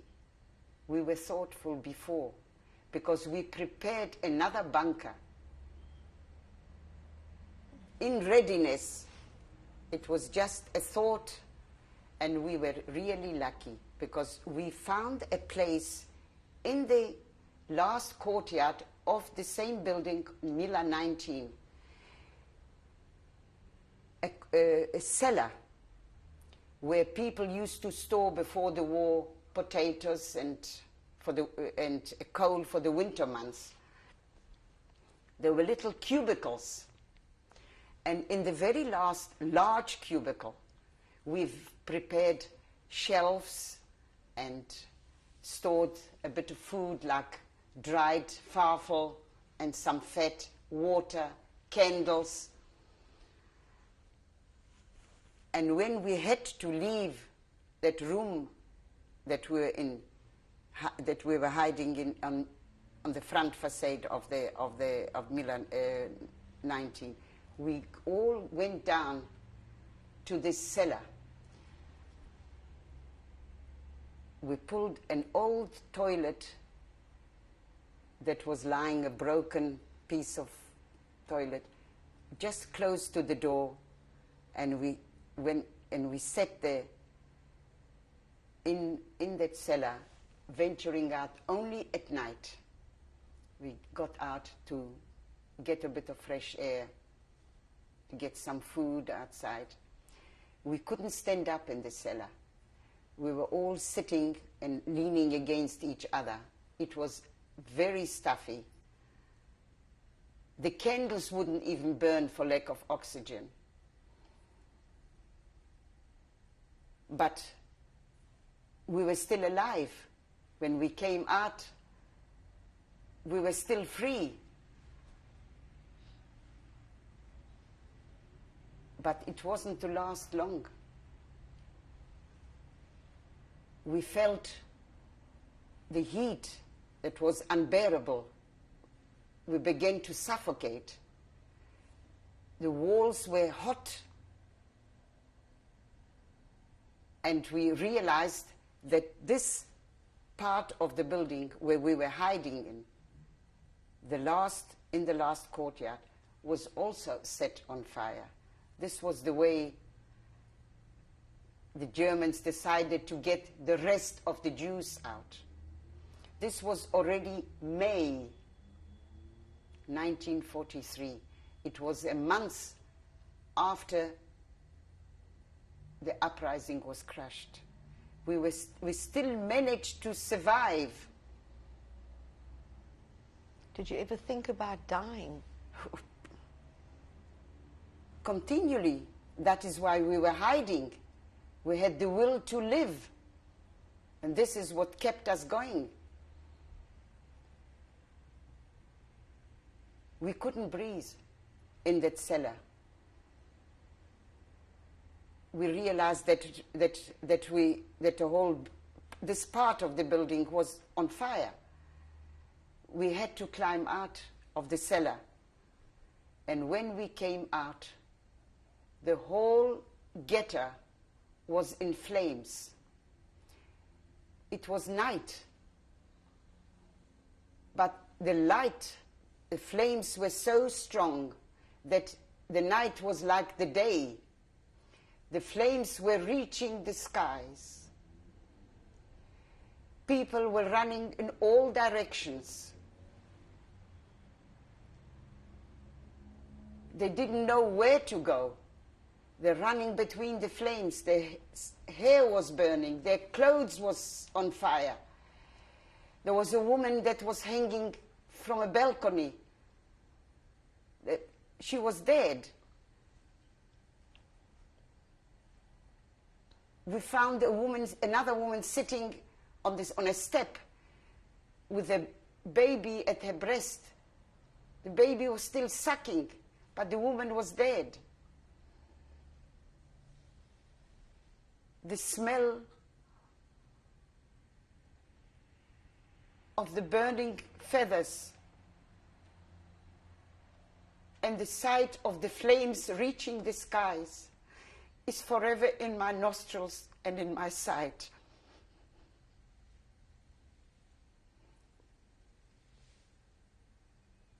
Some people just fell into the clutches of the Germans waiting outside in the street. But we, our group, decided differently. Even in this dark hour, when we were trapped with nowhere to go, we still resisted and would not submit. We decided to find a place to hide. And the man, Moshe Baker, who was hiding with us from the flat and in the cellar, showed us a spot that was still safe in the second courtyard of the building. He used to store flour. He was a baker, so he stored flour there before the war. It was a very small spot, a very small storage. And there must have been about 10 or 13 of us that squeezed ourselves in, and simply there was no way you could move even a finger. So tightly we were pressed in this small space.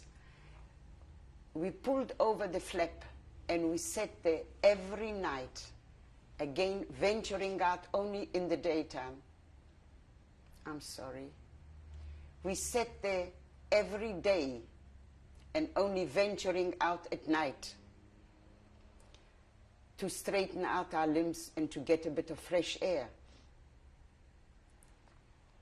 But one morning we had heavy footsteps above us and knocking with a rifle butt. Raus, raus, verfluchte Jude. Get out, you cursed Jews. We realized immediately that we were betrayed, because this was the only way the Germans could have found out that we were hiding in this place. There were unfortunately a lot of informers roaming around between us at night.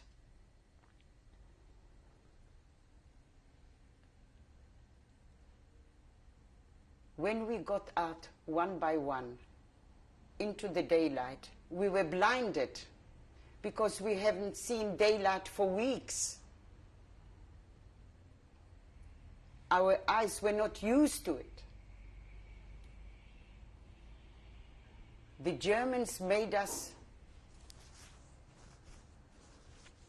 stand against the wall, facing the wall, with our hands up. We were ready to be shot. We were just waiting. I was praying that I should be shot first. I didn't want to see my father and Roma being shot before me. But there was a miracle. We were not shot, but we searched for weapons and then asked or ordered to place our valuables in a big sack that it was placed in the middle of the courtyard.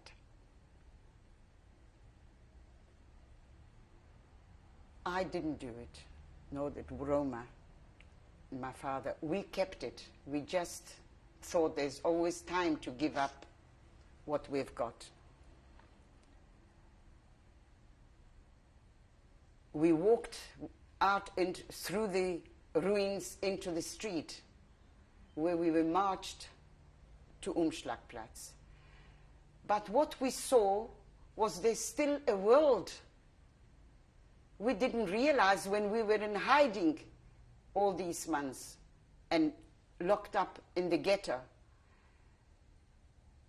The sky was blue, it was springtime. As I said, it was May. The sun was coming out. Even some trees have already had some buds on it.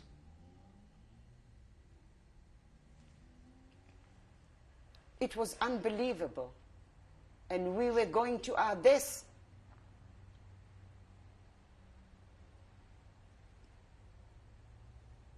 The sight of the ghetto was unforgettable. It was just ruins. There were some buildings that were still smoldering from the fires that were.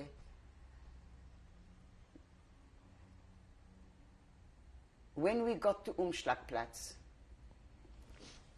we were ordered to stay in a big hall and waited through the night. Drunken there were drunken Latvian soldiers who were working for the Germans came in and pulled out young girls. My father covered Roma and I with his coat. And when we sat through the night, they're not moving out. In the morning, we were made to go out, and we were placed in a single file. There was an old man who was just before my father. And my father offered him his last piece of loaf sugar that he had in his pocket. When we were walking towards the trains, the man was called out and shot. He just dropped so softly, so quietly, right almost next to our feet. I whispered to my father, who was in front of me, please don't look back, just straighten up and walk. There were Germans on the side of us, full of them. They were all heavily armed. Some were lying on the top of the trains that were waiting, all pointing guns at us. When we got to the trains, we were pushed in so tightly that they couldn't even close the doors of the train. And then, when the train started moving, there was no air in it. People were suffocating. They couldn't breathe. Were standing packed, almost like sardines. We asked the guard who was on the step of the truck to give us some water. We offered them gold coins. They grabbed it, but wouldn't offer us the water. The water was not coming. People were suffocating. Some were even dying in a standing position. They were fainting. And when the train stopped, and the doors were opened of the train, the corpses were falling out. The stronger men who were with us were made to move out those bodies.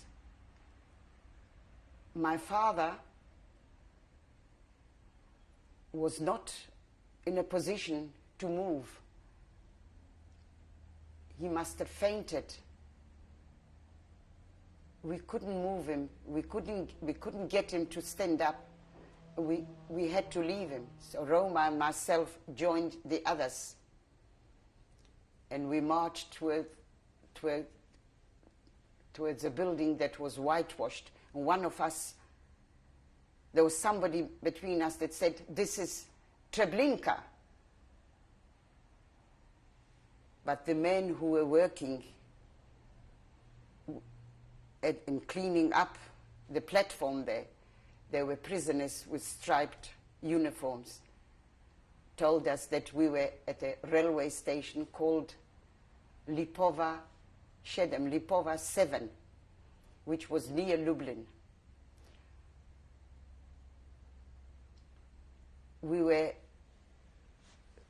this building, in that whitewashed building, and looking for water. We were also terribly thirsty from this train journey. We just found a dripping shower place where there was just slowly water coming down. Everybody was pushing themselves. Everybody was trying to get a few drops. Later on, I saw a figure walking in long underwear, white underwear. But it was a familiar figure. We had to look closer with Roma, and we realized that it was our father.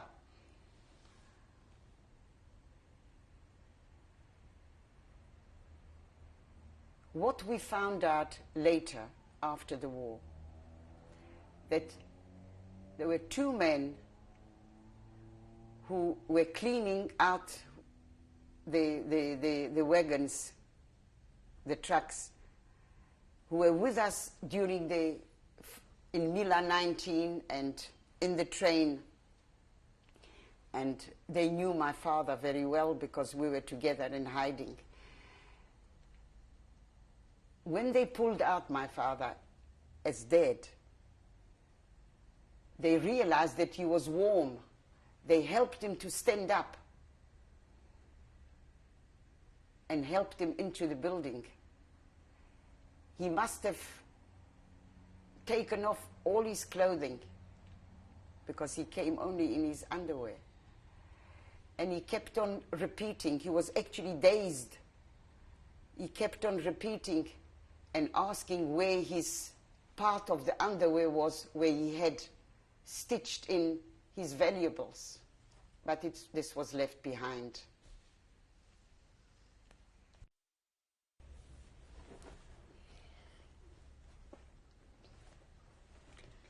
June the 9th, 1996, Ella Blumenthal in Cape Town, South Africa.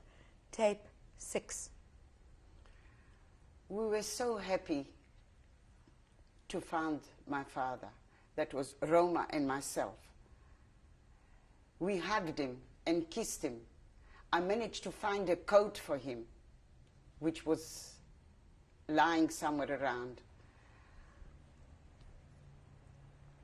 And then we were ordered to get out of the building, and we were placed in rows of 5. And we were marching with German guards on each side of us and Alsatian dogs on their leashes. I was on the outside of the row. I don't know whether I've tripped or the dog got hold of me, but I fell, and the dog kept on biting into my back. I was crawling on all fours, trying to keep up with the others, and I was waiting to be shot. But another miracle happened. The dog was called off, and I was helped up. My back was bleeding. My knees were scraped from crawling on the gravel. And we got to an open place, an open field, which was enclosed with barbed wire. There were sentries all around us in watchtowers. We were in Majdanek.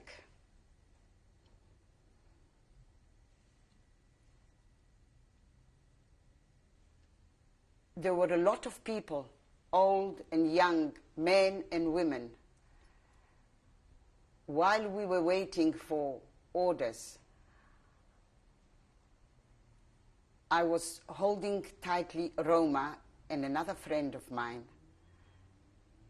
and I dug with my heel a hole in the ground,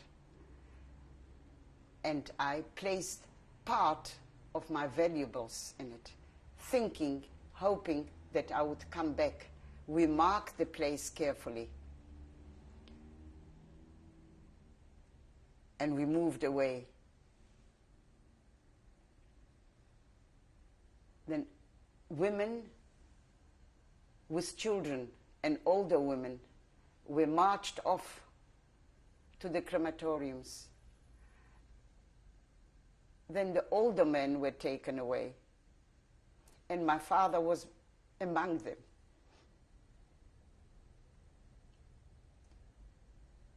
When he was walking away, he just turned back to have a last look at us. He was hit over the head, and this was the last time I saw him. It was just Roma and myself left. We came into a building, and in the room we were made to undress and leave our clothes there. There was an iron cast oven, an old-fashioned one that had still ash on the bottom of it. I placed the rest of my valuables there and covered it up with the ash, thinking that I would come back for my clothing there and take the valuables out, because we were going into showers. But there was no way we would come back to the same place. After the showers, we were lined up in a single file and passing a German who was selecting us. One to the left to death, the one to the right to life. Further on there was another few Germans. It was actually a panel. I was worried that I wouldn't pass the selection, that I wouldn't get through, because my back was still bleeding from the wounds and my knees were scraped. And Roma said to me, "Don't worry, I'll be behind you. If you go to the left, I will follow you." But when my turn came, I used all my energy left in me, all my strength, and I straightened up and walked past the panel of judges, and I was sent to the right, to life. So was Roma. We were given lice-infested clothes. Our barracks, the blockhouses, had no beds. We were made to sleep on the floor, on bare floors. There were no blankets even. The food was impossible to eat.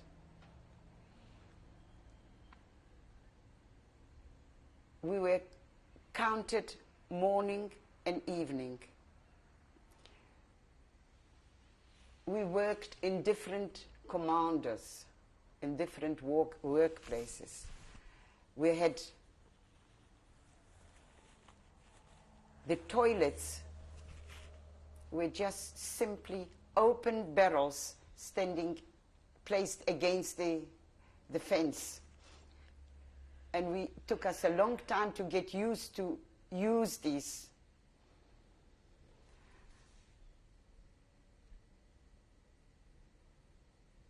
We worked, as I said, in different commanders. We marched out and watched by the Aufseherin, the German capo. We were pulling out weeds, carrying stones on the roads, And I also worked in a commander that was called the Scheisse Commander. We had to pull a long cart and then pull out the cork at the back and let the whole stuff come out. We were all splashed and smelly. And we had difficulties sometimes when there was mud to pull out that big wagon. And we were hit and urged to pull it. And we did it. We had to.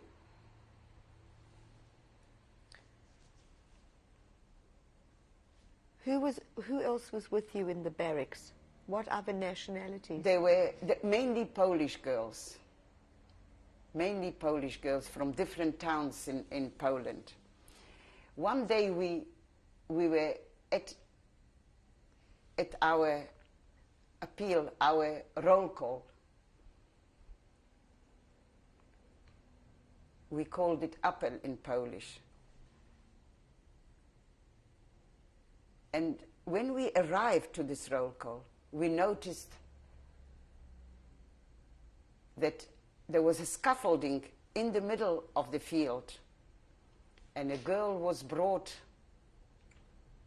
one of the girls that was known to us, was brought and placed on a small box.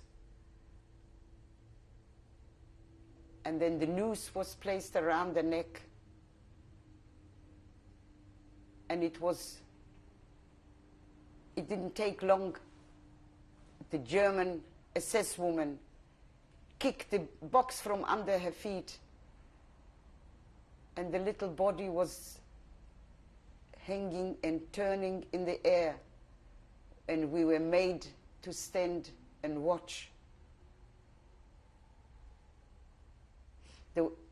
The woman that kicked, the SS woman who kicked the box from under the feet of of our friend, our girl, was Brigida, the known SS woman, who was a very cruel person. Some years ago, she stood trial in Germany. I think it was about 8 years ago. The commandant, before he left, has announced, "You are going to stay here the whole night. You're going to watch this girl, and any one of you who will ever think of trying to escape will meet the same fate." He was quite proud of himself.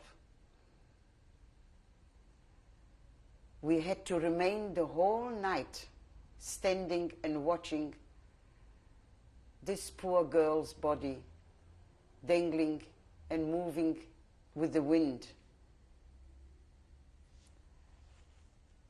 It was cold. We were miserable. Some people were saying Kaddish. And Roma decided to give us a little bit of a talk. And she started to tell the people who were close to us about her Shabbat evening, a Friday night at her home, about the dishes that were served, the smell of the food, the children dressed up in the summer, in the Shabbat clothing with the ribbons in the hair, the father coming back from the synagogue, and every dish. She particularly paid attention to every dish that was coming on the table. And when she finished, people were feeling the taste of the food in their mouth. We were so hungry. We were grateful to her. She had the gift of telling. There was a woman that approached Roma and said, "My dear girl, you've got a gift of telling. Look at me. I won't survive. Look at my feet, they're all swollen. I am not Jewish. My grandmother converted to Christianity, and that's why I'm here. But I won't make it. I want you to live and tell the world what the Germans are capable of. She always thought of it, Roma. And we've never seen the woman again. Because a lot of women became swollen, especially the legs or the faces and under the eyes.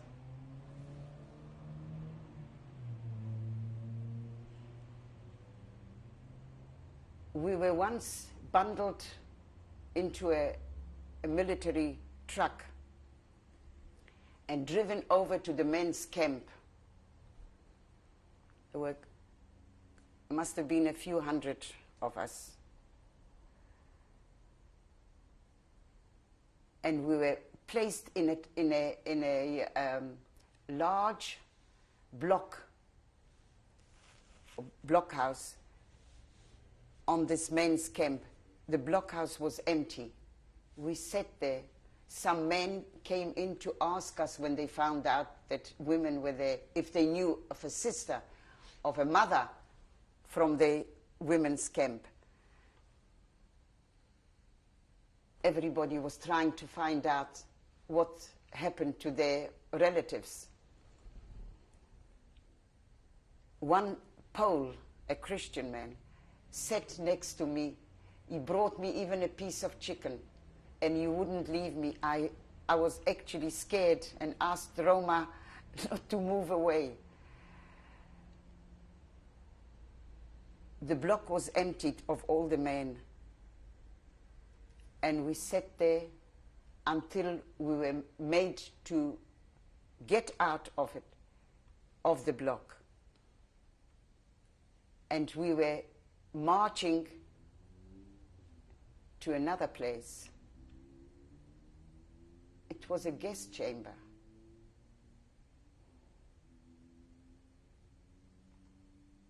We were pushed into it and the doors were closed. We screamed and called for help. Shema Israel. We were looking up at the shower caps that were in the ceiling, waiting for the gas to come down.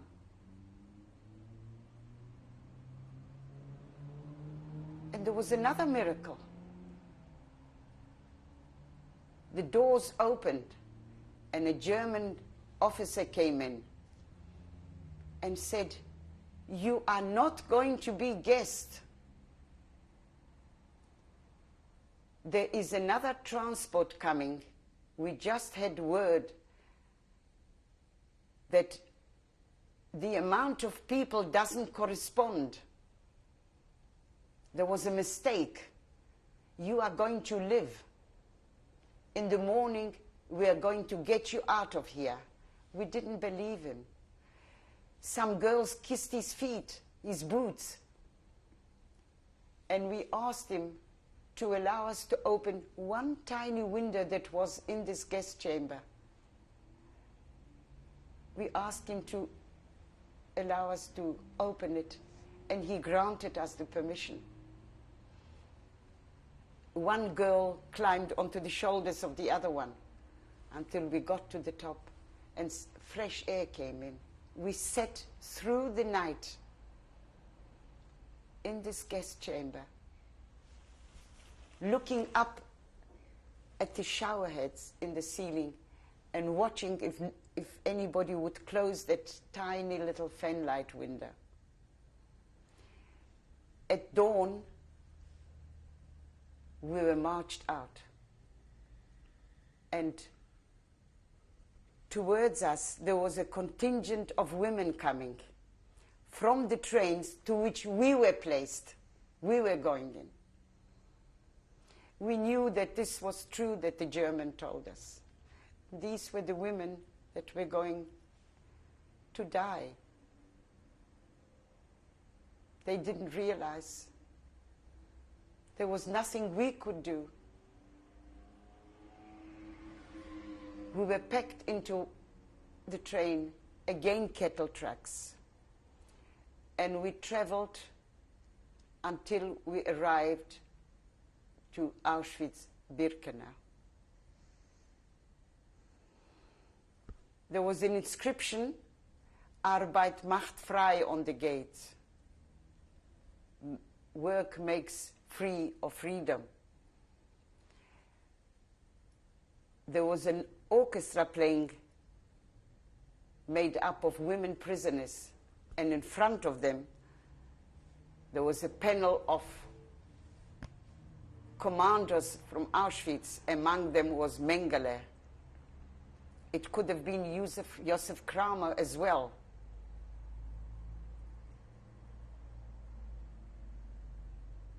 We were driven into a bathhouse, and then our hair was shaven off. We lost all our dignity.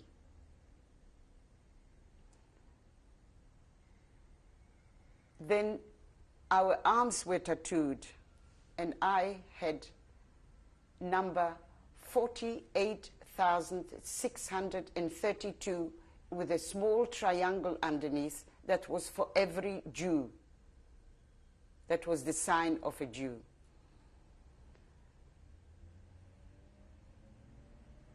Roma didn't recognize me after our hair was shaven. She was calling for me, although I was right next to her. We were given then, again, lice-infested clothes, and we slept in barracks on stone beds or stone bunks. There were 2 floors. Was one was lower and the other one was above. There was 1 blanket to 10 girls. We slept. There were 5 on one side and 5 on the other, and the legs were in between the girls who were lying on the opposite side. Everybody was pulling the blanket. And when it was Lagerruhe, when there was peace in the lager, when the lights went off, the rats were coming out from the crevices. We got used to it. There was counting every morning. The Blockälteste, the girl who was in charge of us, most of them were Czechoslovakian girls. They came very early to the camp. They were long before us, and they were put in charge of each block. Were they Jewish girls? They were Jewish Czechoslovakian girls, and they were very comfortable because they had a little room in the front of the block, and they had bedding, and they had food that was always stolen from us, because the bread, instead of being cut in, let's say, 8 portions, was cut in 10 or 11. They never went out to work. They weren't counted. Their job was to keep order in the block. When the counting took place, the roll call, the Blockälteste used to go through every row, because we were standing in 5s again. She used to look into everybody's face whether one wasn't sick, because if you were sick, you had to leave the block immediately. You were not allowed to be there. After the counting, the German guard, they were mainly women with their black cloaks arrived, and the block elders, they used to report, so many dead, so many sick, so many fit for work.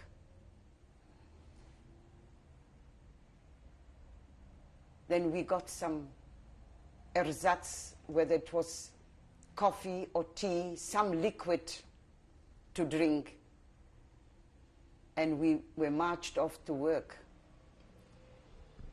In the evening, we had, when we came back from work, we were counted again, and then we got some sort of soup with leaves, green leaves floating, and sometimes pieces of turnips. Whether it was turnips, it looked like turnips, it didn't taste like it. And when the food was dished out into little dishes that we each one received, which were chipped and horrible looking, people were trying to move towards the back, because as you were coming later to the barrel where the food was dished out, it was a little bit thicker. And also we received a piece of bread.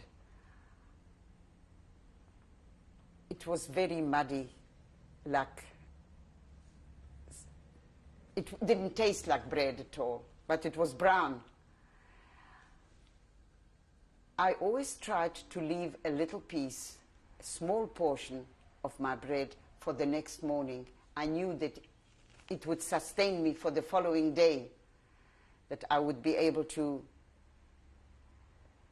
work if I had that piece of bread in the morning. Roma couldn't resist and ate the whole piece with a bit of soup.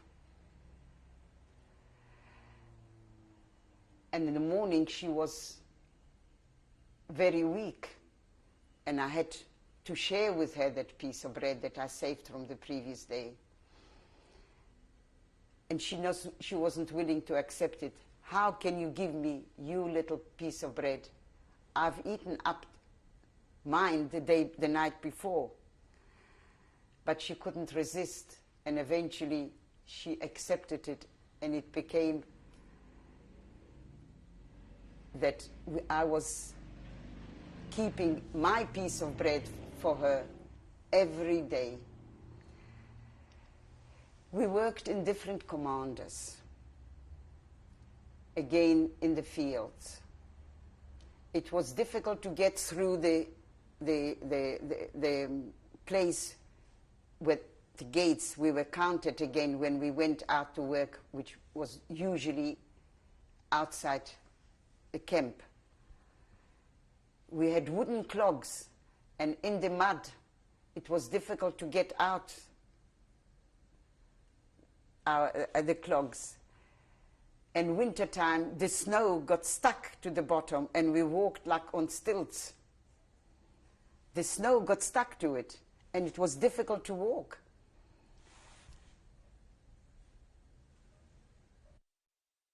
Blumenthal in Cape Town, South Africa. Tape 7. Okay. At this stage, it was July 1943 when we came into Auschwitz. We worked in different commanders outside the camp, and we were watched by supervisors. One of the commanders, when we were picking weeds for soup, type of weeds or leaves, we had a German woman who was our supervisor. She was also a prisoner. Would you call a supervisor a capo? A capo, yes, a German capo. She was also a prisoner, because there were, in the camp, in Auschwitz, there were also Poles and German, French women. This particular German woman had a black sign on her dress or uniform. It was because she was a prostitute in Germany.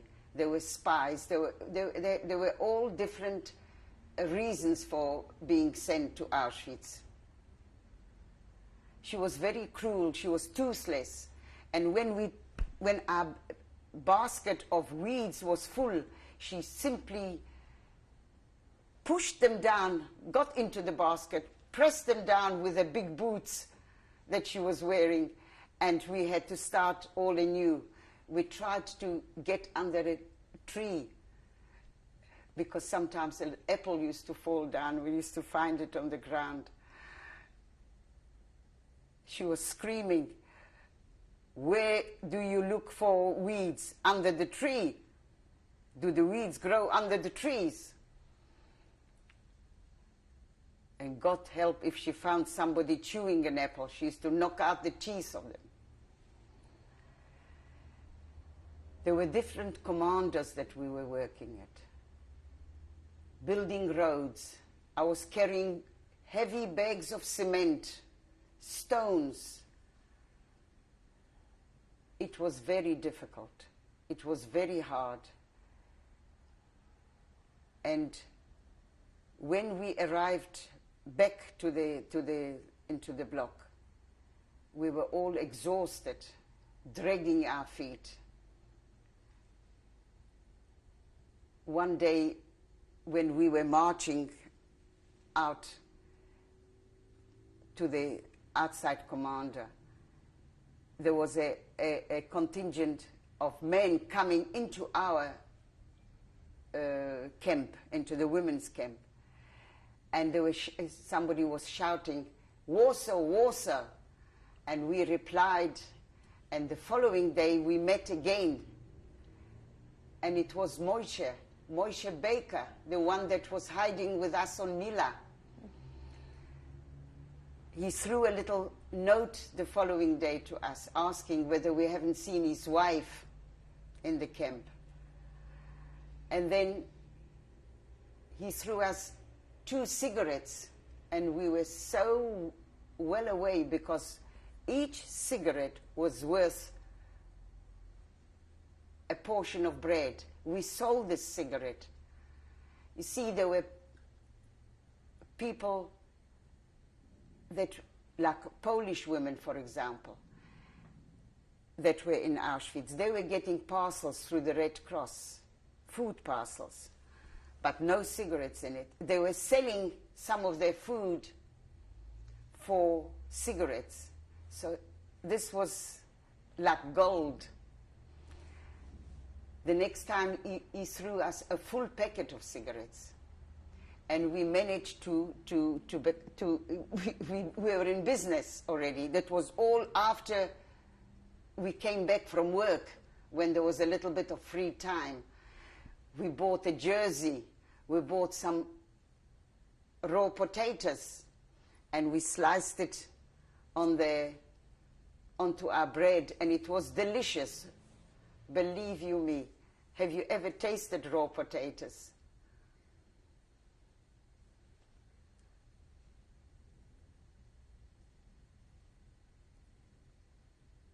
Roma took ill and had to go to the hospital. She was sent to the hospital by the block elders there. And she was lucky to come out alive. She actually had typhus. There was a Jewish doctor, also a prisoner, who warned her after a few days when her temperature came down to just get out of the hospital, of the Riviera. She told her she was not strong enough yet. Never mind, you better, if you want to live, you've got to just get out of the hospital, because Dr. Mengele was about to come this day and clear the hospital. Periodically, he used to come and order every sick person be sent to the crematoriums. There was also a block called 25. where women were sent who were sick and they were not fit for work and they couldn't get to the hospital. When the block Eltester found that they were sick, or when they were punished for something, they were sent to block 25 and they were lying there without food until there was a transport that arrived from outside and the crematoriums were starting to work and they were sent to join the others.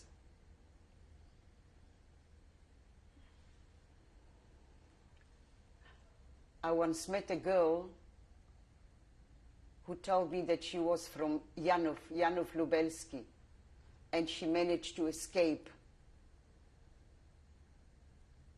She was with some Poles and eventually she was caught.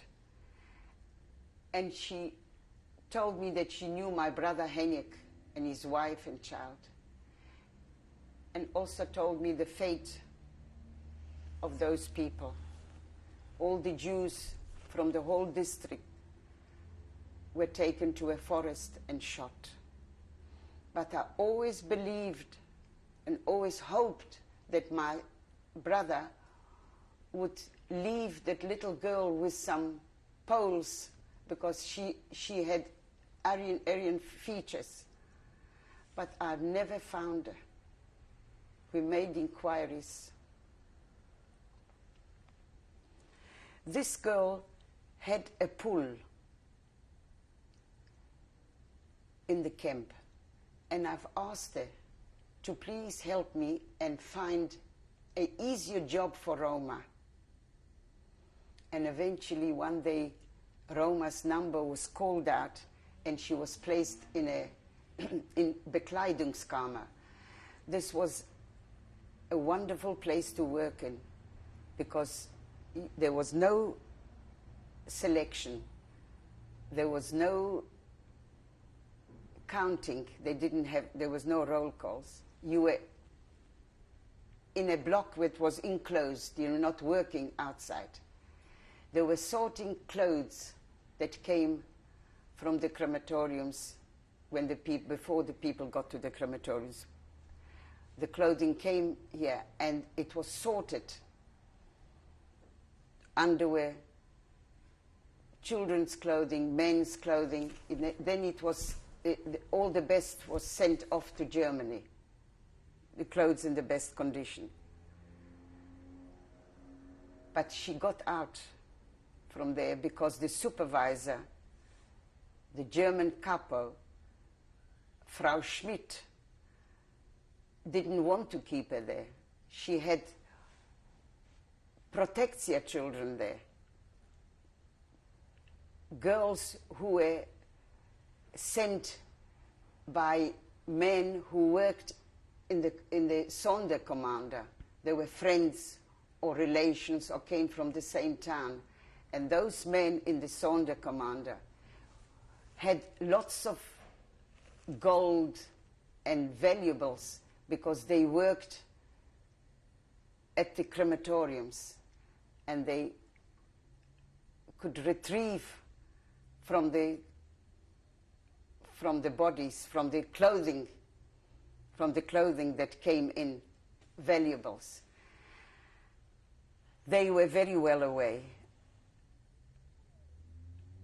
Those people had a connection with Frau Schmidt at the Bekleidungskammer, and they only sent girls whom they liked, whether it was relations or friends, or, as I said, people from the same town. And Roma was sent to this work by somebody unknown to her, and she had no money, no gold that she received for her. She managed to get out. I was working at the Shoe Commander also for a little while. That was right next to the Bekleidungskammer, next to the place where they were sorting clothing. There was also a place, the Schuhkammer, where they were sorting shoes. I was there only for a short while. sorting men's shoes, children's shoes, boots, all sizes, colors, even little infants' little booties, all in heaps, and we were just sorting it. And the good stuff was also loaded and sent off to Germany. The Sonderkommando decided to demolish one of the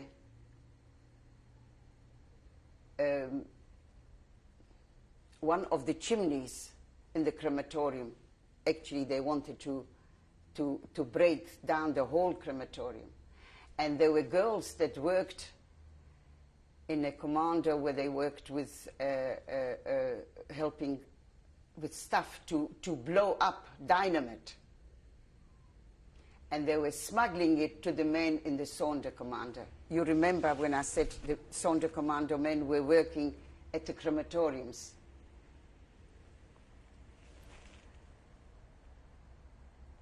And we did hear the explosion. One of the crematoriums was completely wrecked. But the Germans got to the bottom of it, and found every one of the girls who was supplying the dynamite. Those girls worked in the commando where they worked with dynamite.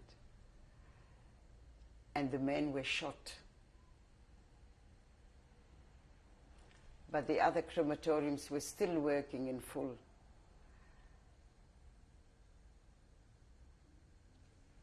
There was a young woman from Belgium.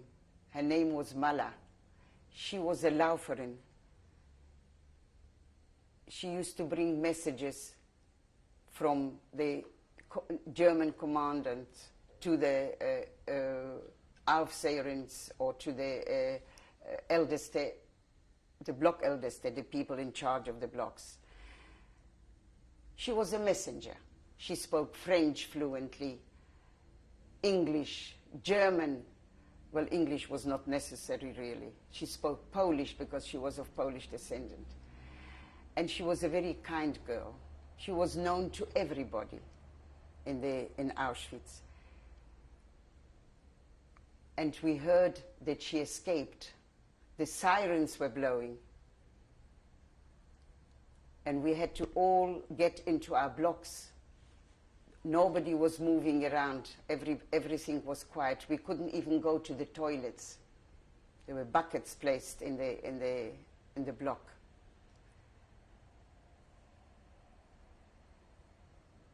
When we heard sirens, we wished good luck, glückliche Reise, that they should safely get to the place where they were going to.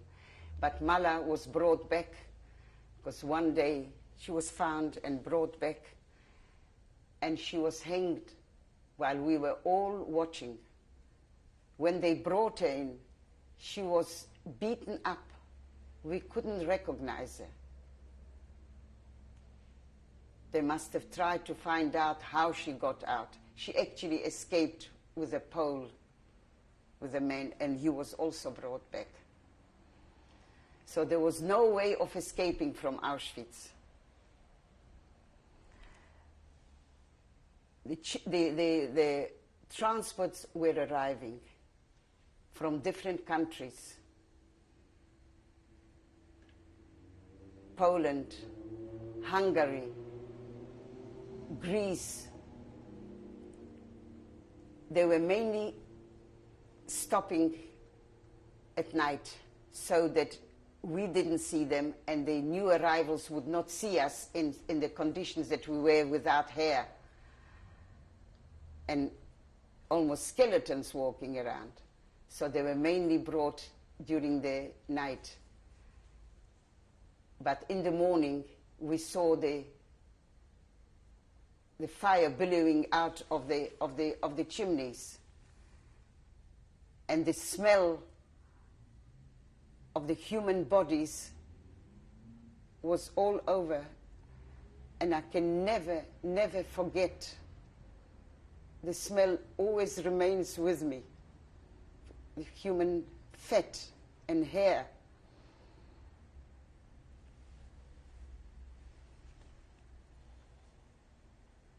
When the transports were arriving,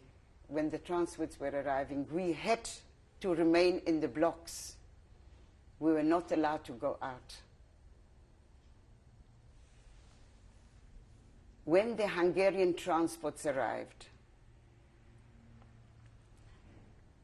it was already in 1944. They came still fresh, even sunburned when they came from freedom. And they soon had to get into the way of life in Auschwitz. But lots of them could not take it, and they were dying. I must tell you about an incident that happened to me.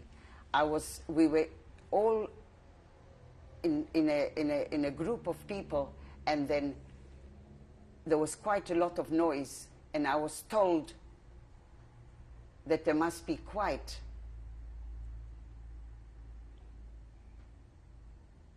And I was talking to somebody, and all those few people, the few women, were taken out of the group, and their numbers were written down for their hair to be shaven. And it was, once we had to have our the hair off again, it was very, very dangerous, because you were just a candidate again for a selection, which we used to go through very often.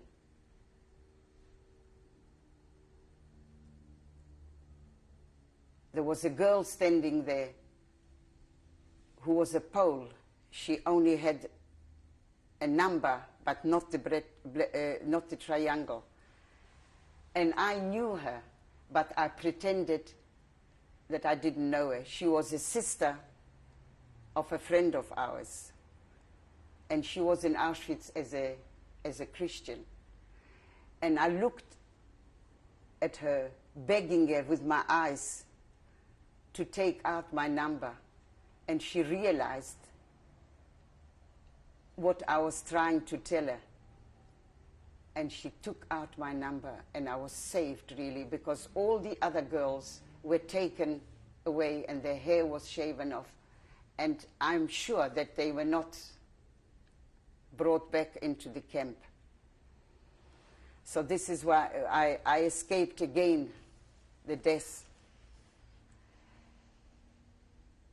In 1944, there were transports arriving, and those people we couldn't communicate with.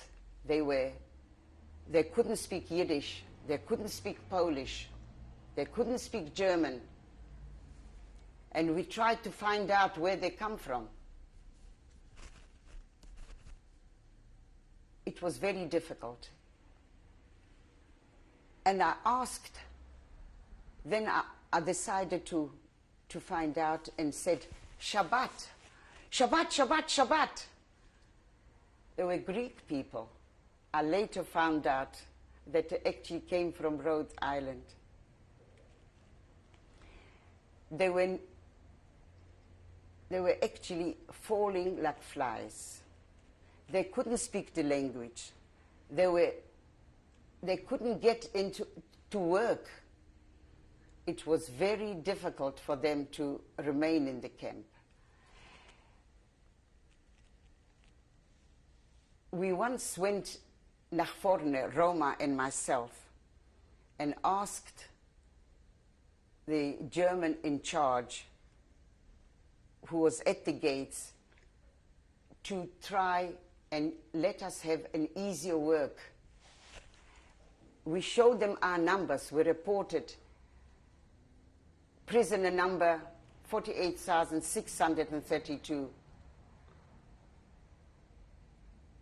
was reporting. And when he looked at our numbers, he said, "Are you still here?" Because people didn't last as long in Auschwitz.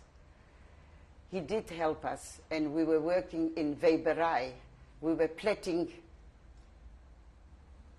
and weaving, and it was an inside job, so it was much easier than working on the outside commanders. In November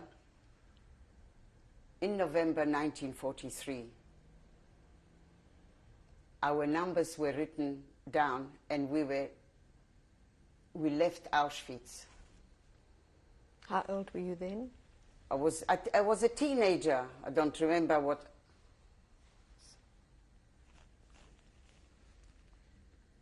Can I carry on?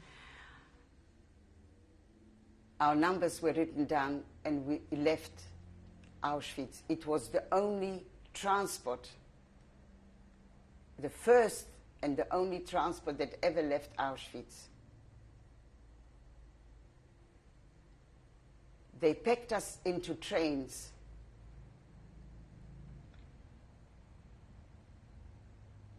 We were full of cement. They must have been transporting cement in those kettle trucks before. And we traveled for 3 nights. And when the train stopped, we were in Bergen-Belsen. Were you still together with your niece? All the time. We were always together. Actually, I almost lost her in Auschwitz. Okay. In 1996, Ella Blumenthal talking in Cape Town, tape 8.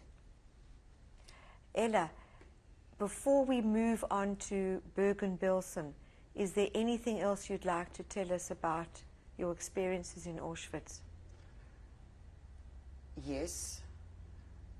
Roma could not take the life in the camp.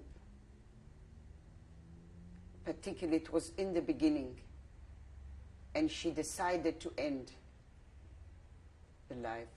She said, "Let us go to the electrified wires. We will never come alive. We'll never get out of Auschwitz alive. Please come with me, and let's go and join our dear ones." I had to beg her and promise her, let's wait another day. The following day, I asked her for another day. And that's how I went on for quite a while until she gave up the idea. But I think that once at night she slipped out going to the toilet. And she did go near the wires, but she heard a shot from the sentries and turned back. But there were a lot of girls that couldn't take it and did get to the wires, and they were electrocuted, yes.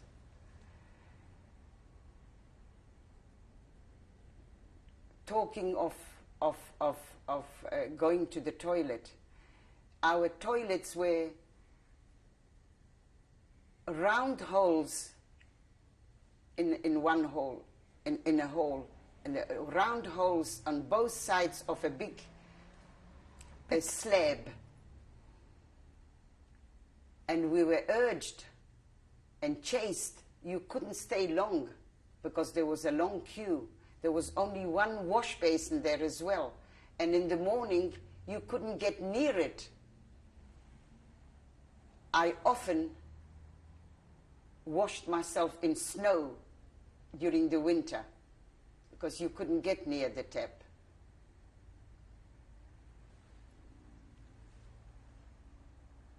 I took also ill in Auschwitz. I had typhus, but I decided not to go to the hospital, to the Riviera, because I knew that I couldn't be as lucky as Roma. Not everybody could manage to get out in time. Most of the time, people did not come out of hospital alive.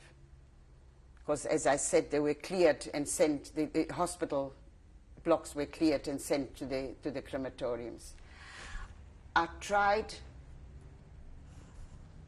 to stand at the roll call and open my eyes wide when the block Eltester was looking for faces that were ill, for people that were ill. And I couldn't go to work. I didn't have the strength. I had high temperature, high fever. And I was hiding in the block, in between the blocks in the camp. You could not remain in the block. Everybody had to go to work. So I was running around, hiding myself at the back of, in blocks, at the back of blocks and in the toilets, but I couldn't stay long in one place. Luckily, my fever came down and I had to return to work. I was terribly thin because I couldn't eat and I was exhausted from this illness. But I survived. I also had an infection in my leg because my place was on top. My bunk was on top. And I climbed up. Every time I had to get up, I was pressing onto my leg on the lower bunk. And being weak, I developed a terrible infection, and my legs swelled up enormously. But I got help from doctors, and I was in a different camp in Camp A, because we were in B Lager, and I went to A Lager, and I had managed to get some medication. That was at the time when we were so rich, Roma and myself, and we had the cigarettes, and we offered some cigarettes to somebody who got us from the doctors some medication, and I managed to get rid of the infection. I also had a very big sore, a very big boil that was coming up, and it was hard, and I couldn't bend down, I couldn't go to work, but I had to. And one morning I went nach vorne, which is the front of the camp, and there was a doctor there, a Jewish woman doctor, who just, without any fuss, I had to lift up my top or whatever I was wearing. She just cut it open while I was standing, and it all burst out. I was relieved. It healed, and I was feeling better. There was no medication. There wasn't such a thing as getting anything to prevent an infection. Towards the end of 1944, when the Hungarian transports were arriving to Bergen-Belsen, when the Hungarian transports were arriving to Auschwitz, I beg your pardon, I was already an old Häftling, an old prisoner, and I knew exactly how to survive. I've learned a bitter experience. And those people who were arriving from Hungary were new. As I said before, they didn't know how to keep themselves alive. It was an art. I was offered a job. I was offered to become a block Älteste, which is a block supervisor, a woman in charge of the block, like we had the Czechoslovakian women. We were already the clever ones, the ones that came so early from freedom,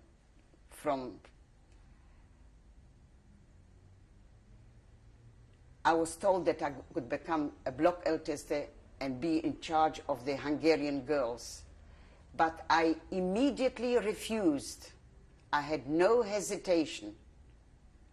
Although I would have been well away, I would have had my own room and a clean bed, no roll calls, no selections. I refused because I said I was not prepared to hit my sisters and to steal from them and be cruel to them. And this is when I left for Bergen-Belsen. And I'm coming now to the camp, Bergen-Belsen. This was a new camp, a fairly new one. There were no blocks like in Auschwitz. When we arrived, we had tents. And when the rain was blowing in a storm, one night we woke up and we were in the open, we were all drenched and wet because the wind blew the tent off, and we remained under the sky. Later on, they were building already blockhouses. But we still slept on the floor in the beginning. We didn't work. There was nowhere to work. It seems that the Germans didn't know what to do with us, the ones from Bergen-Belsen. After our arrival, I heard that there was a new kitchen opening. And you could wait in a queue and try and get into work in the kitchen. I was waiting from early in the morning for many days, but every time I was sent back, they had enough. I almost gave up the idea of coming back to try again. And the last day I was lucky. I was accepted into the kitchen. I had my lucky break.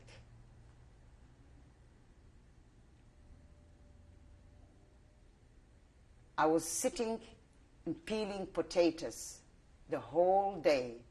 That was my job. It was actually at the back of the kitchen, completely separated.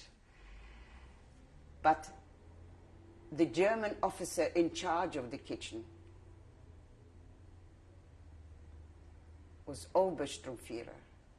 He took a liking to me, and he took me into the kitchen, and I was working there, helping in the big drums, stirring and the food and washing the drums.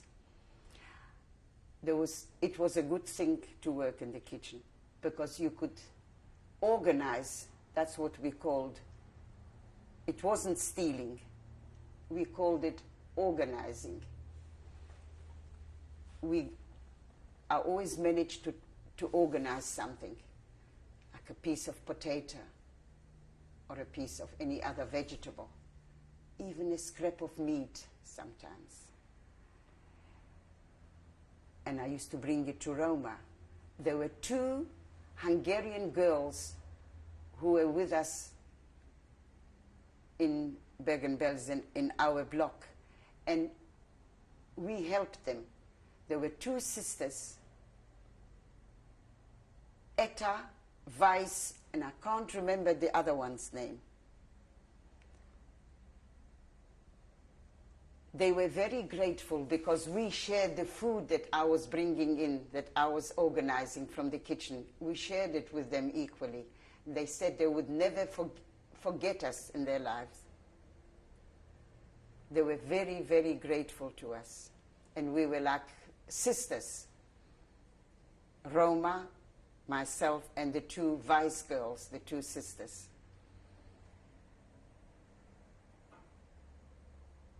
There was a camp in Bergen-Belsen. It was called the interneringskamp. There were families together in this particular camp. Most of them had passports, foreign passports, South American, Palestinian, and they were waiting there in this camp to be exchanged for other German citizens who were in those countries, of which they were holding passports. As I said, those were people that were together, the families, men and women. And when they were coming to fetch the barrels of food from the kitchen, I was asking if there was anybody from Warsaw. And I got the following day a reply that a good friend of mine, Bronka Kahan, who was with me at school in Chavacelet in Warsaw, was in this camp. And I always tried to throw in an extra piece of meat into the barrel of food that was fetched. And she's now living in Tel Aviv, and she's forever grateful to me. And she sent us a note how she survived. She was on the Polish side and then went to Hotel Polski, which was in Warsaw, where people were claiming their visas and passports from overseas.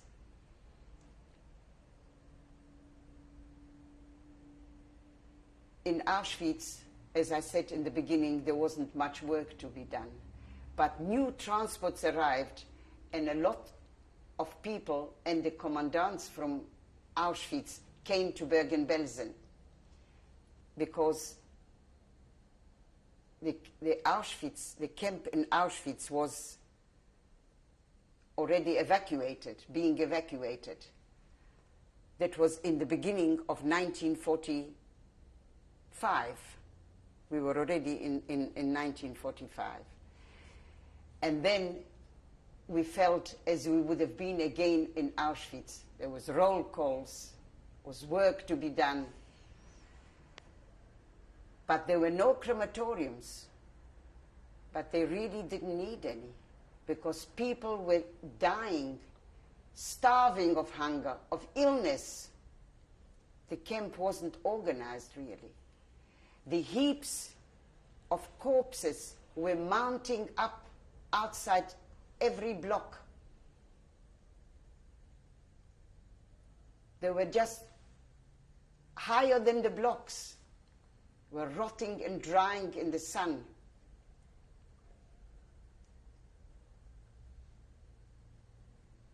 We never thought that we would survive the war.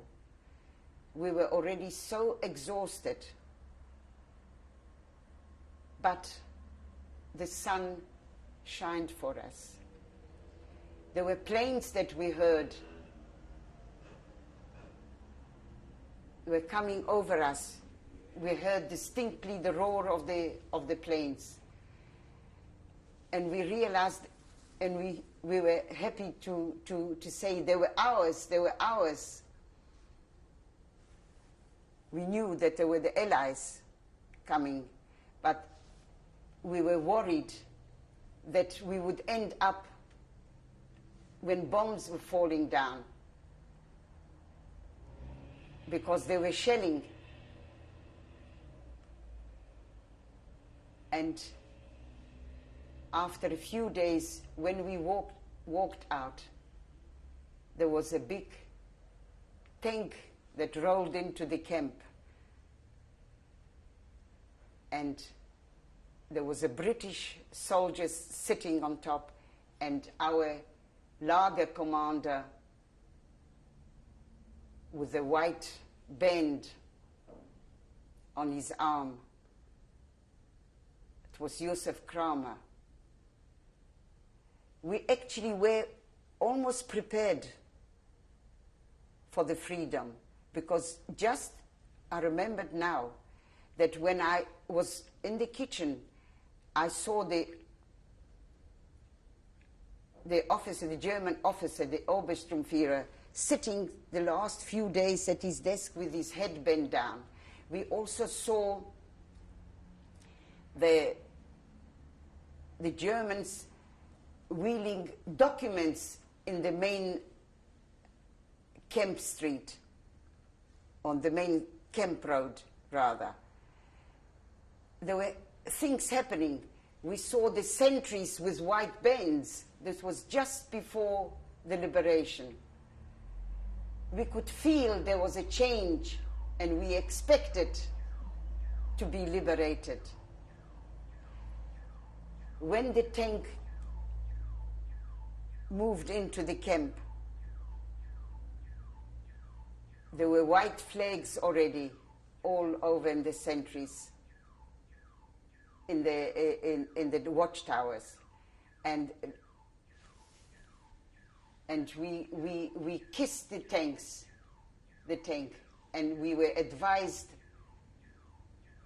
that we were told that we were free, we were liberated by the British Army,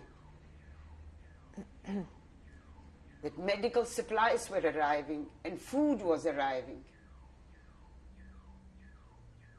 When people were distributed the tinned food that the soldiers gave us before the supplies arrived, they gave us their own rations.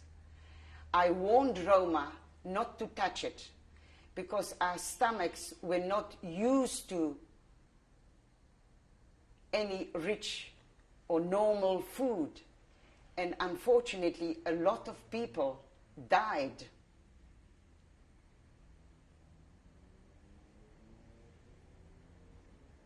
When the medical supplies arrived, they were sorting the sick ones.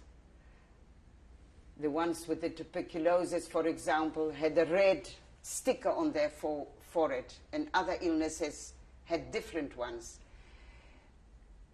They got vitamins and medication. There were hospitals right away formed, and we were helped. But the Germans, who were our bosses, only a few days ago were made to clear up the camp, to carry the bodies, all the corpses that were lying, into a big mass grave that they had to dig. The roles have changed now. We were watching them, but we wanted to tear them, but we were stopped, we were held back by the British soldiers.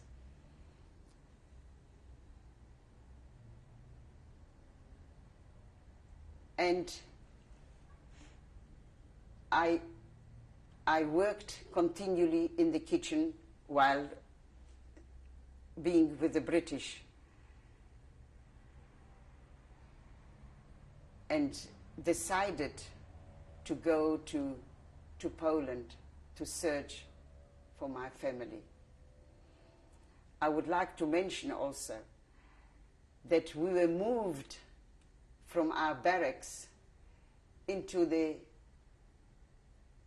buildings where the German soldiers, where the German army was living before.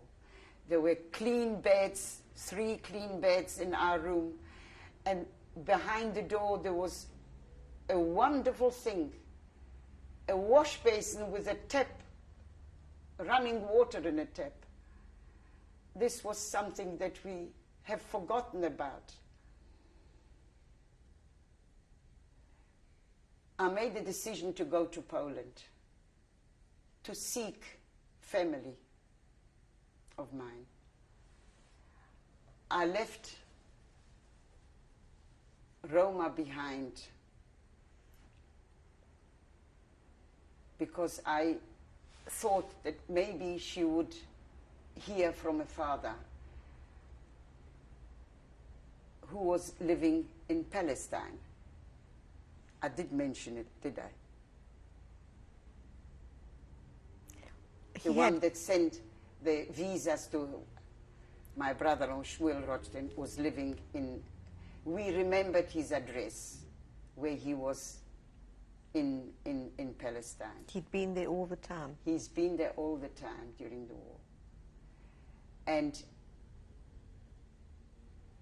we knew his address in Tel Aviv because we were getting notes. My sister was getting, when I mentioned that she was getting sardines, she also got his last address from a lawyer in Turkey, in Istanbul, who was acting on his behalf. And everyone in our family, my sister and all her children, we all remembered the address. And when the British liberated us in Bergen-Belsen, Roma and myself got ourselves busy in writing out a lot of little notes addressed to Mr. Samuel Rothstein, Navy 9, Tel Aviv, Palestine, and inside we've written Roma and Hella alive, Bergen-Belsen. Just 5 words. And we've distributed to the British soldiers a lot of them because we were worried in case some of them wouldn't deliver it or wouldn't send it off. And one of them, one of these soldiers, when he was on leave in England, he's forgotten all about it, that he had it in his pocket. And his wife was cleaning his uniform and found this note and asked him. He was quite upset and told her the story that some girls gave it to him in Bergen-Belsen and he had to post it, but he'd forgotten. And the wife wrote all this in a letter that accompanied this little note to my brother-in-law. And when the letter arrived in Tel Aviv, he was staying with his brother, and they were going to synagogue. It was on a Friday evening. They were going to synagogue, and he left the letter lying in his suit.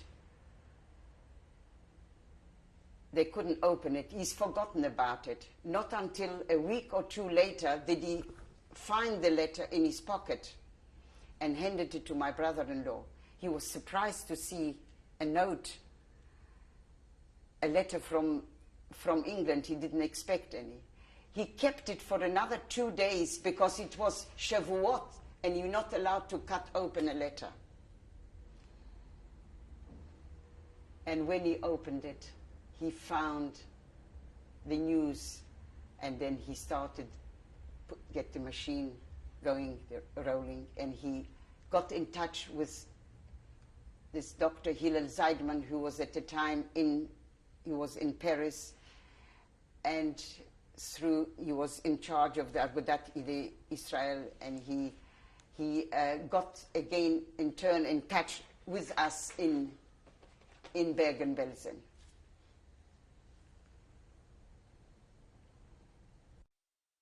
(1996), Ella Blumenthal in Cape Town, South Africa. Tape 9. We were liberated by the British in April 1945 in Bergen-Belsen. And afterwards, I continued working in the kitchen under different conditions. The food was wonderful. It was all brought in by the British. And we had our clean rooms now with running water. We looked well. And we became stronger. In August, I went to Poland. I decided with an elder woman of mine who was from the same street in Warsaw where we used to live. And we got documents to allow us to travel to Poland, and we went. Did you take your cousin with you? No, I left Roma behind. I did say, she's my niece. Your niece. I left Roma behind because we were waiting for news from her father. In Palestine. Which was quite right, because during that time she did receive letters. And also there was a reason why I left her behind. She was too young to travel. It was very dangerous because there were a lot of soldiers around, and particularly Russian soldiers. And to travel for a young girl was not very safe. But you were only 4 years but older. She was five years. Still, I felt it was safe. I had to look after her. I left her behind. I left her in Bergen-Belsen. It took us about 4 days till we got to Warsaw, Mrs. Price and myself.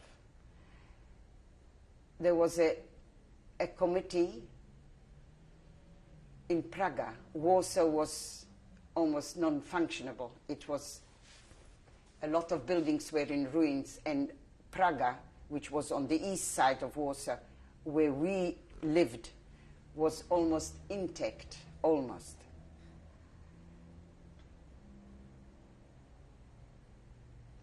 I've registered myself in the Jewish office. There was a committee formed, and whoever came back from camps or from the Russian side, from the partisans, has registered in this office.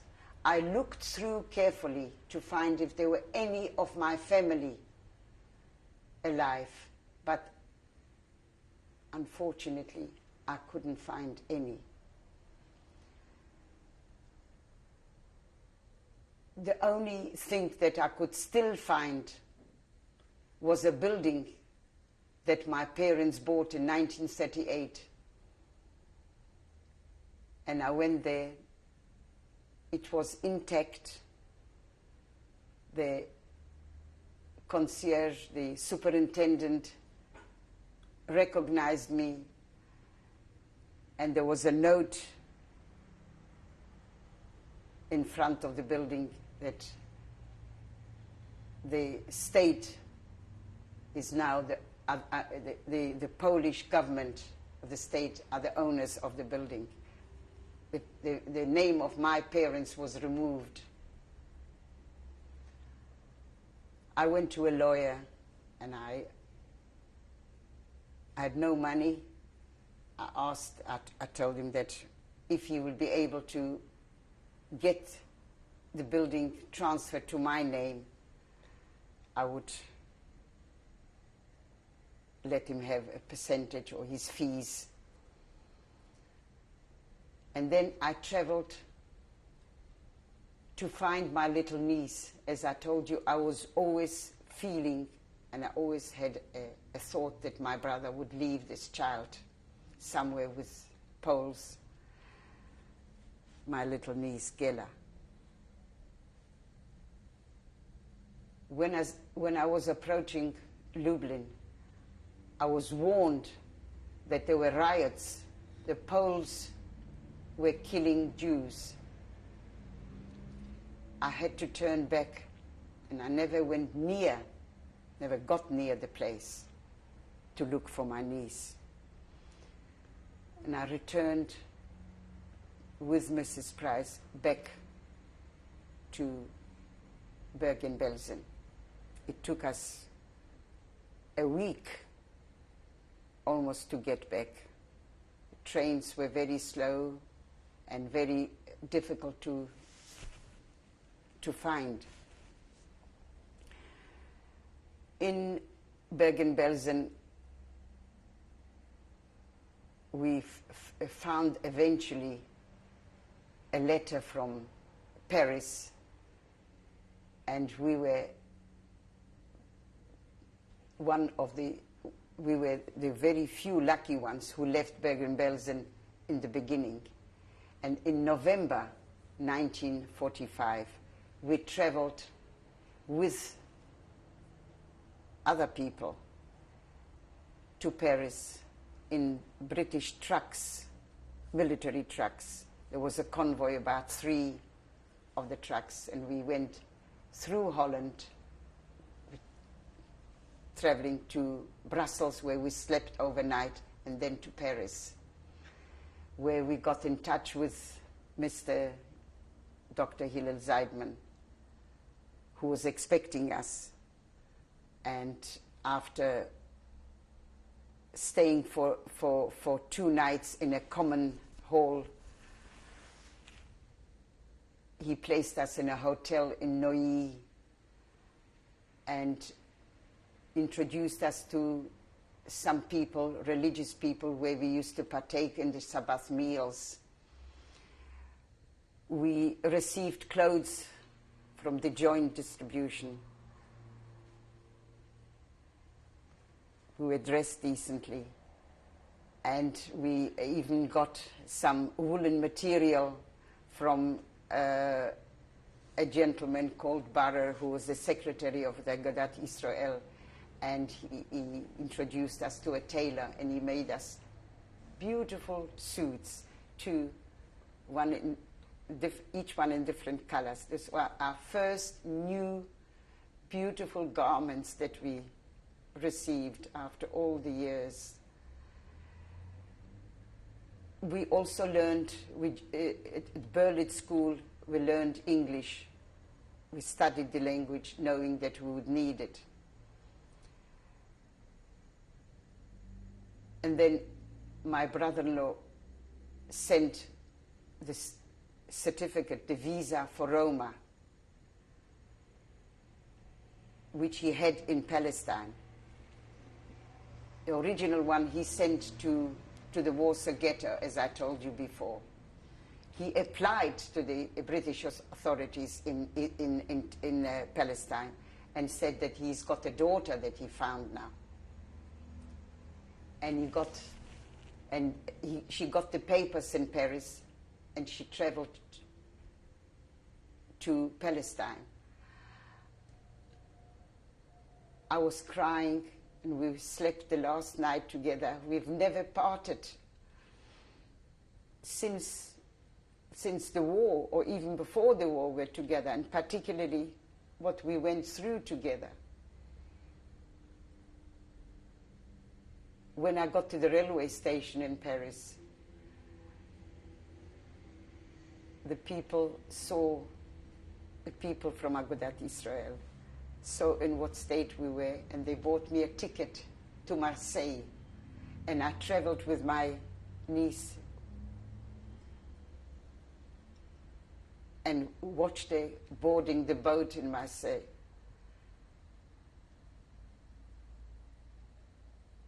And I remained in Paris. I was working for a couple from Austria. I was a courier, and I was earning money. I was in no difficulties as far as money was concerned. There was an incident which I'd like to mention to you. I was traveling one morning, on a Sunday morning, in the metro and the underground, on an errand for my boss, whom I was working for. the train was empty because it was early in the morning.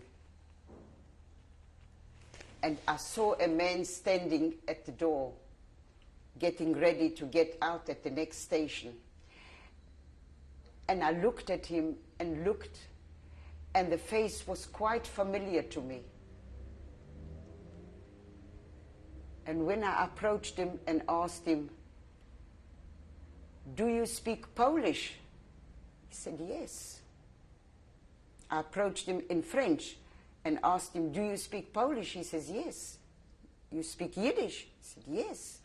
I said, "Do you come from Warsaw?" He said, "Yes."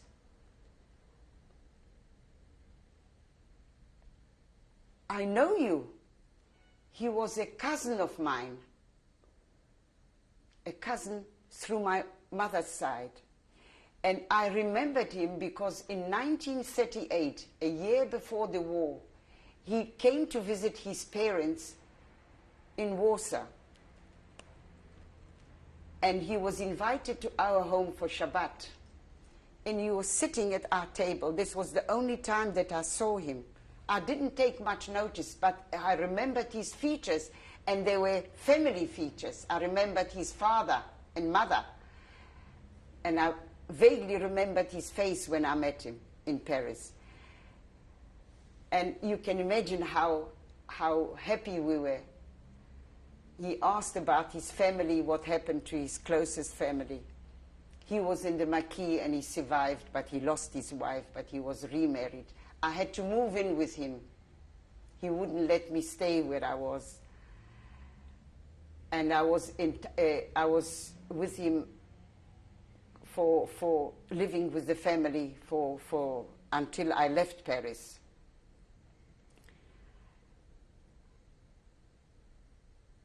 My brother-in-law traveled to Bâle to a conference in Basel. In French it's Bâle. And he came to visit me from Switzerland in Paris, came to visit me.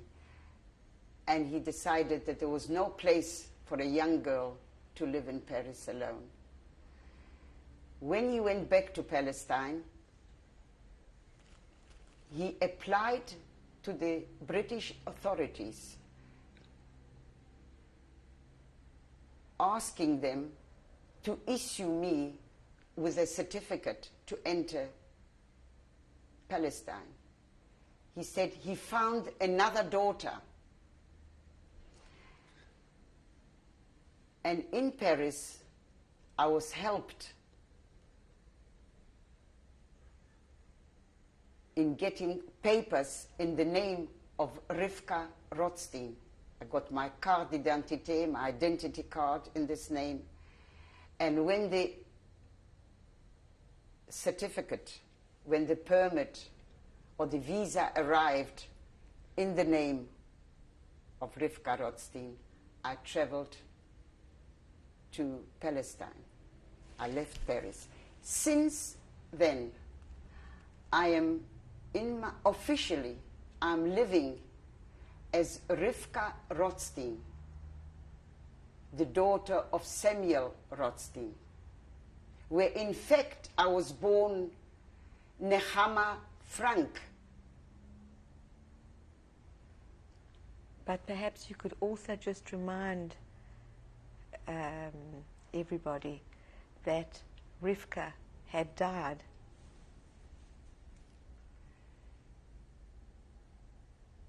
The permit to travel to Palestine I received from my brother-in-law. He sent a visa to the ghetto, to the Warsaw ghetto from Palestine during the war. He sent a visa for his wife, Genia, my sister, my elder sister, and her 4 children. 3 of them were taken away, were lost with the rest of my family. Only Roma survived, and she was the one that traveled first to Palestine. And then I was named Rivka Rothstein, the younger sister of Roma. And you took her I identification. took her identification. That's quite right. And when I traveled to this country subsequently, I was always and am always as Rivka. Rivka Blumenthal, nee Rothstein. Well, let's go back And now. her Yeah. age, I've also taken over her age. So I'm actually living as a younger sister of Roma, where in fact I'm the older auntie. We'll go back to the time now that you traveled to When I traveled to Palestine. because my brother-in-law said the time when he visited me in Paris that he wouldn't allow me to travel with Aliyah Bet to Palestine. But they wanted to have me, that we should be together. They wanted to have me in Palestine. And the only way to get there was with Aliyah Bet, illegally. And it was dangerous. It was not safe.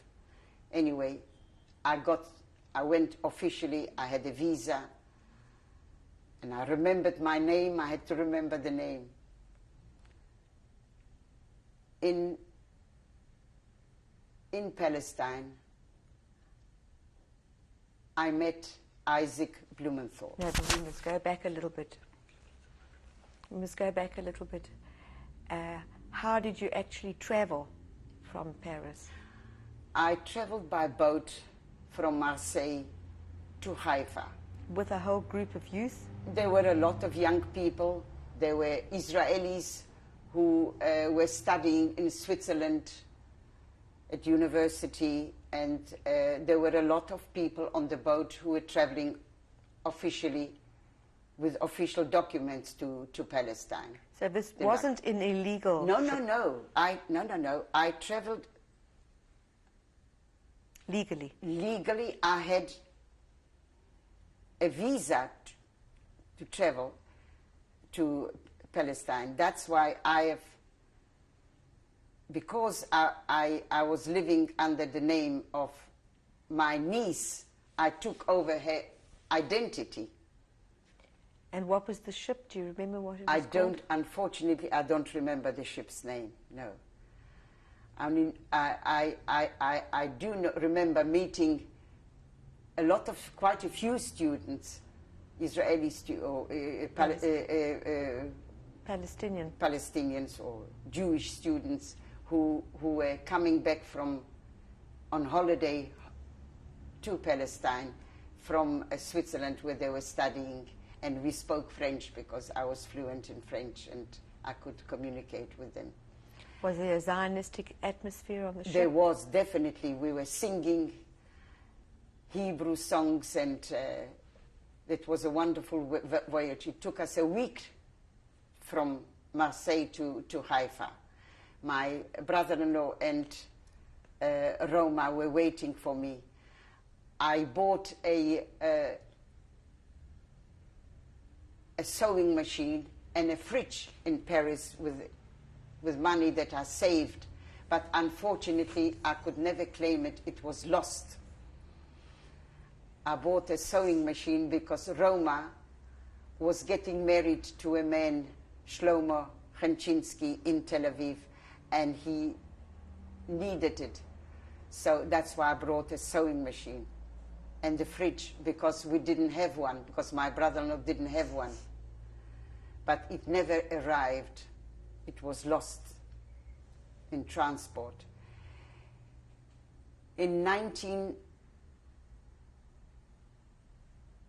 On the 31st of December. When did you land exactly in... I arrived in July in Tel Aviv. 1947. 1947. And Roma got married in November the same year. And the following month, in December, on the 31st, I met my future husband. Where? In Tel Aviv, through some friends. It was Isaac Blumenthal, who was called Ivan. And on the 13th of January, we were married in Tel Aviv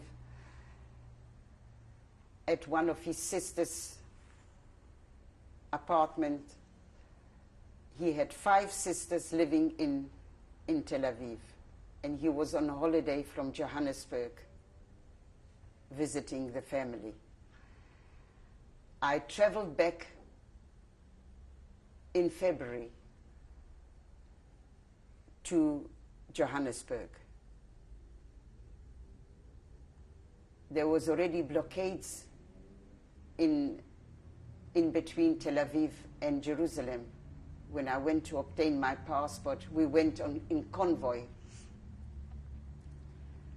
And I also had to fly with a small plane from Tel Aviv to then Lida Airport, because it was very difficult to get through. The Arabs were rioting and they were shelling from the mountains. When I arrived in Johannesburg,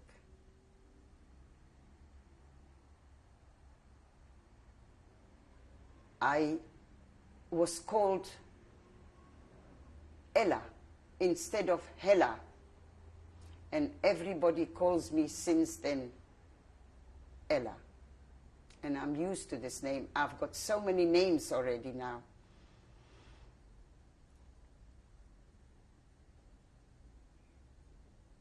My family in South Africa decided for me that I couldn't go through life here with this warm climate and most of the year when there is hot and you have to wear short sleeves. I couldn't go through with this large number on my arm. And a month later, in March, I had the number removed by Dr. Jack Penn at the Florence Nightingale Nursing Home in Johannesburg. Can I just interrupt you, Ella? Why was your number so very large? Because the person who was tattooing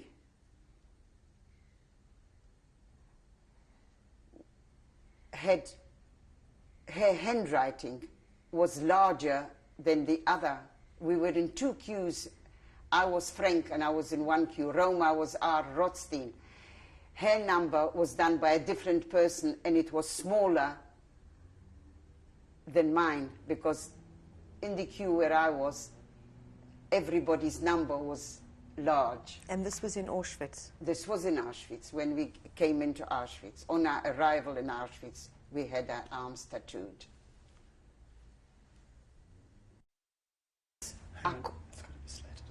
Oh, yes.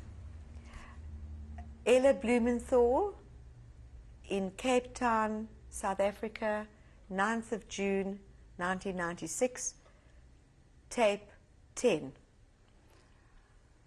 For years, I wasn't able to talk about my experiences during the war. I used to wake up at night and cry and scream. I even felt sometimes, and I was dreaming that they're taking my children away from me.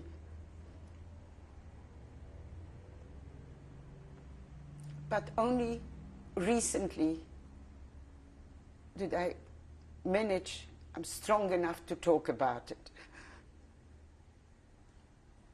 And regarding the number that was tattooed on my arm, I regret it now only since I can talk about it.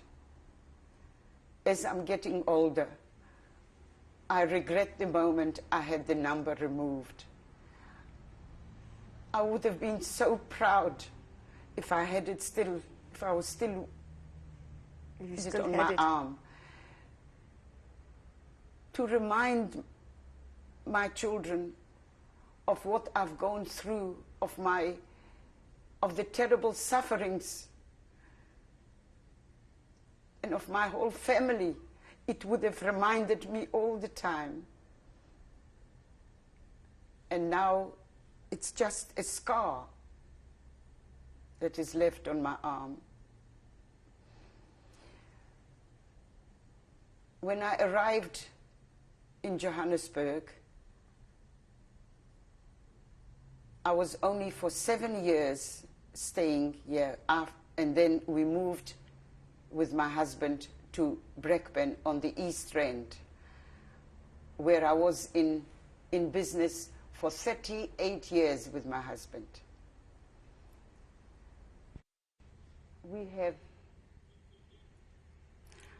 I was happily married for 48 years to a loving and supportive husband who gave me all the love and security that I missed during those terrible years. We had 4 loving, wonderful children and 9 grandchildren. My eldest son is Norman, married to Karen. They have 2 children, Lauren and Kim. Norman is living in Sydney, Australia, and is a gynecologist. My second son is Alvin, who is married to Debbie with 3 children, Terry, Darren, and Adam. He is an advocate and has recently moved to Sydney, Australia. My third son is Henry, who is living in Johannesburg, married to Fran. They have 2 little girls, Leo and Ariella. Henry is a chartered accountant and is practicing as a stockbroker. My daughter Evelyn is married to Paul Kaplan. They have 2 children, Danielle and Shane. She's practicing in Cape Town. She's a medical practitioner. And Roma, who is living in New York, has 5 children and 9 grandchildren. 15. I beg your pardon. Roma has 5 children and 15 grandchildren. And now I would like to say that we know that we have lost 6 million precious Jewish lives in this war. But I feel that I survived this terrible hell, 1 soul. And my grandchildren will bring more generations into this world. And their grandchildren will have more children. Can you imagine how many souls we have lost in the 6 million that perished during the war? Thank you. Thank you, Ella.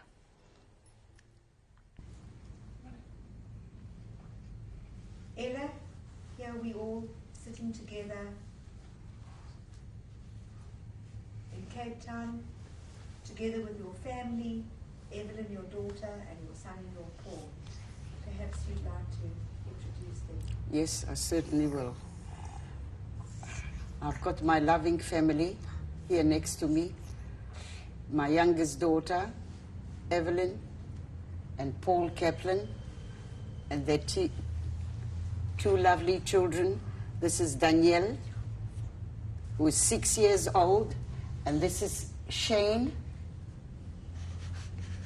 Lance, I beg your pardon, Shane Lance, who is 4 years old, both attending nursery school, and they're giving me a lot of joy and happiness.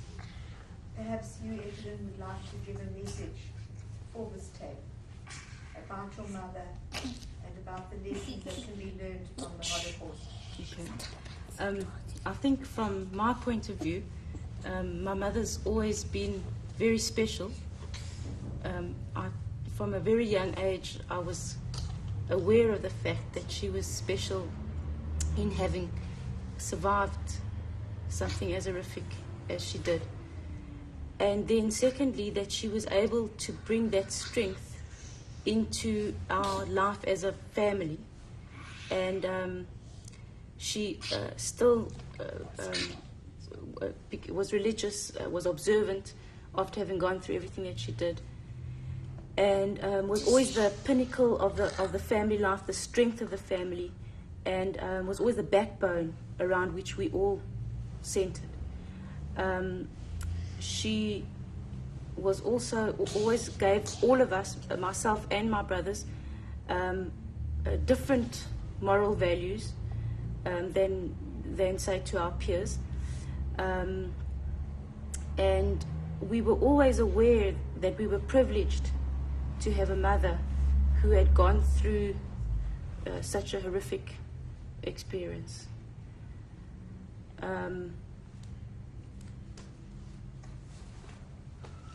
What else?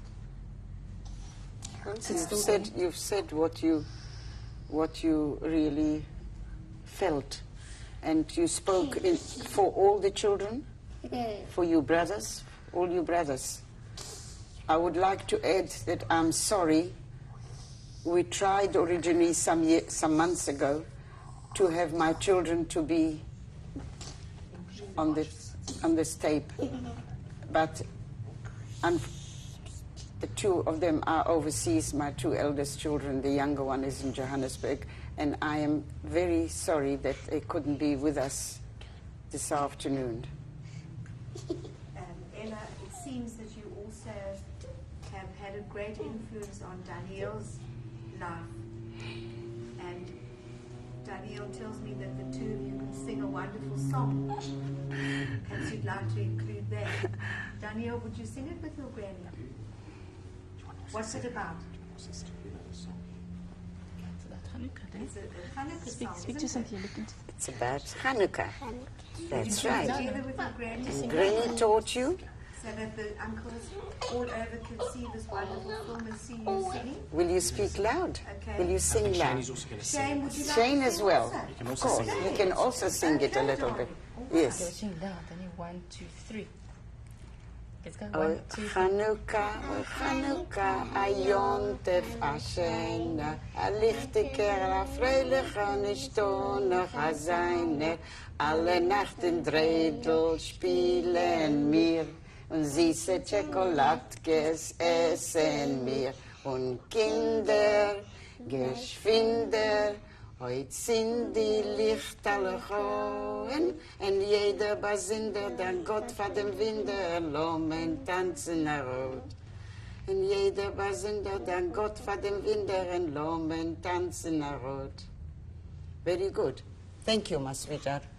Thank you. Thank I you, want to say Shenkele. something else, if I Yes, could. of course.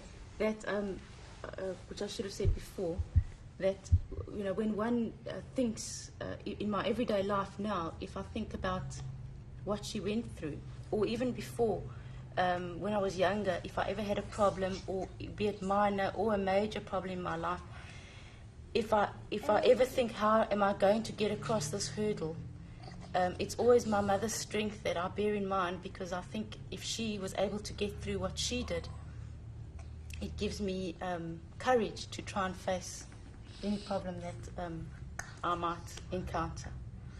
And also, a second thing that she's taught me, which I remember vividly from a young age, is that she's always said that for her just to wake up in the morning and see the sunlight and be able to actually see the sunlight, she was always very happy to be able to do that, and that was enough.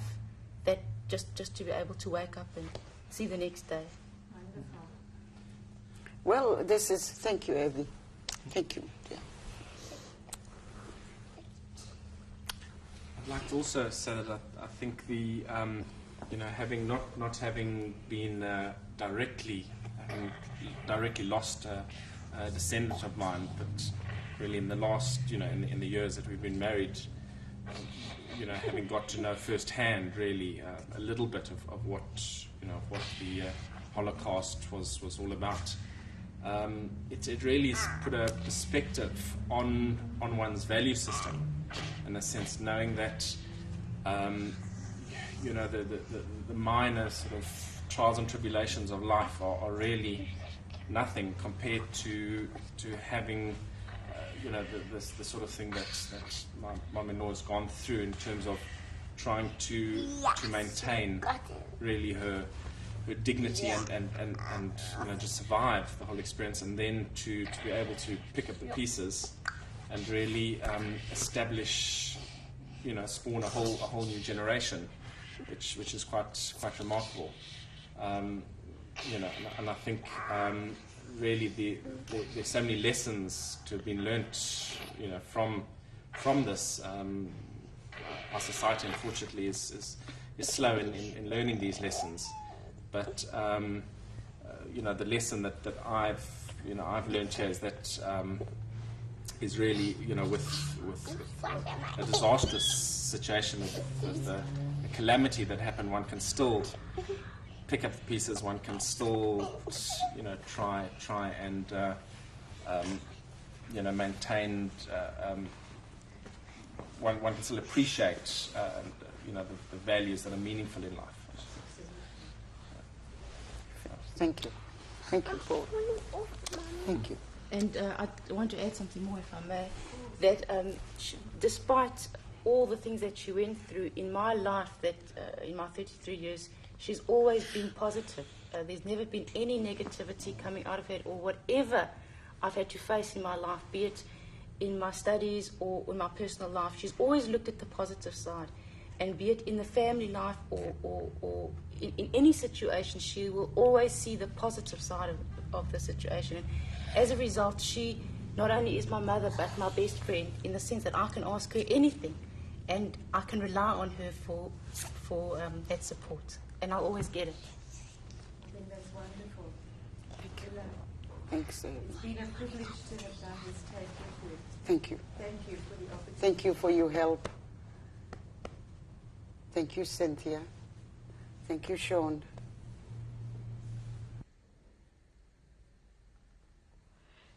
Ella, this is one of the most important photos in your whole collection, because it's a very early one of those that are now missing, except for your niece, Roma. Which one is she? That's her. That's Roma. That's Roma. Now tell us who the other people are. Right. First of all, may I just speak about Roma, who is living now in Tel Aviv. And In New York.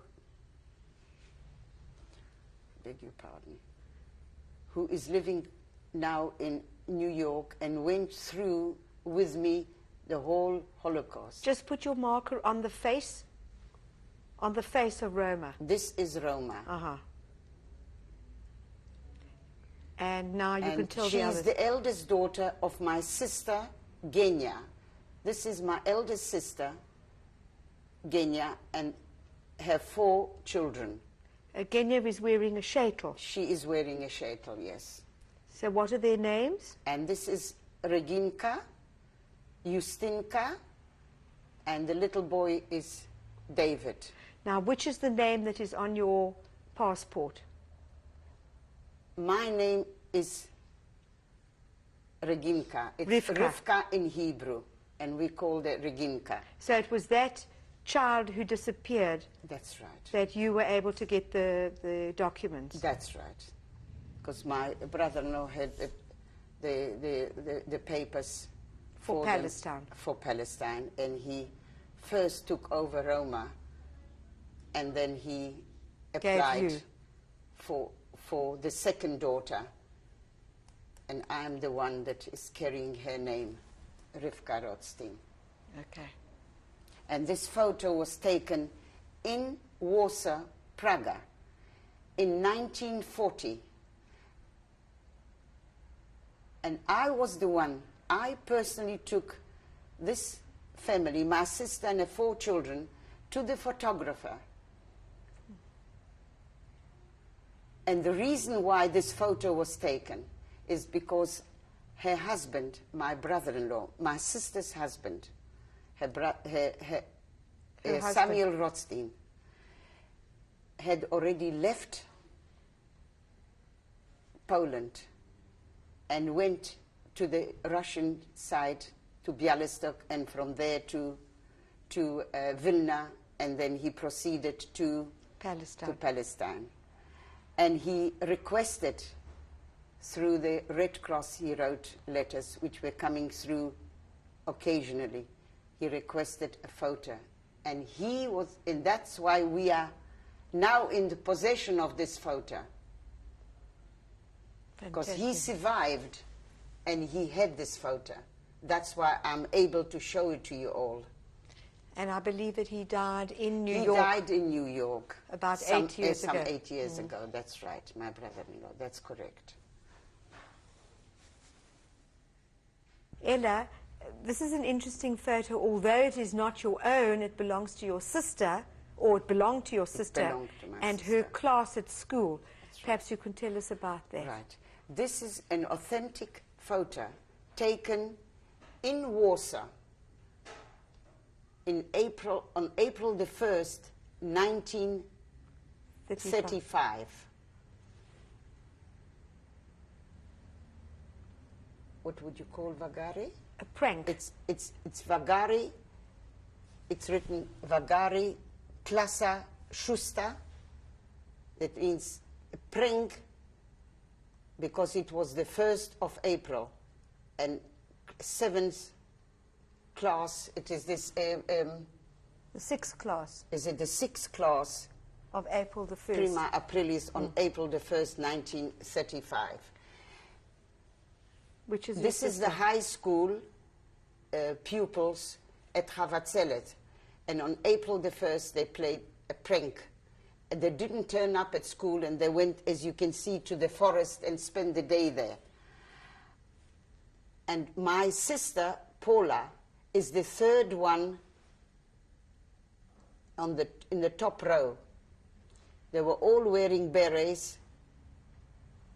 It was still cold, most probably, because they were wearing coats and uniforms. And at the back of this picture, every one of the pupils, everyone signed their name. And the way I obtained this photo, I don't know if you would like to show the signatures, or is it not? Right.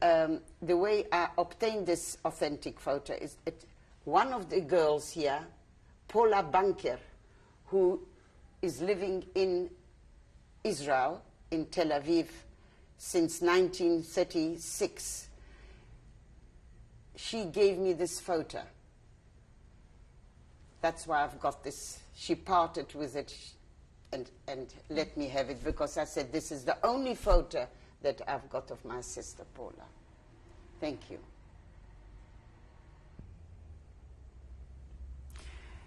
These are the signatures of every one of the pupils, friends of my sister.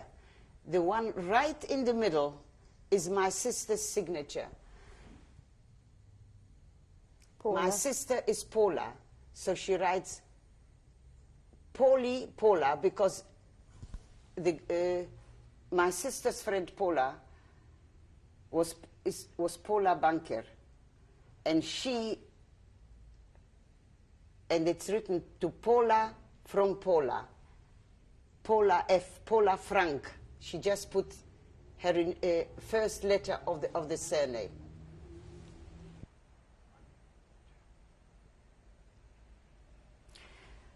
This photo is also an authentic one, and it was taken before the war in 1938 in Ciechocinek. Ciechocinek was a spa resort on the northwest of Warsaw, where my parents used to go almost every summer, and they used to take special baths, mineral baths. This is myself here, and I'm wearing the bathing costume that I've mentioned earlier in one of the earlier tapes that my brother Henrik bought me, and I was so proud of. At the background, you can see those bridges with crystallized salt, natural crystallized salt that I have also spoken about.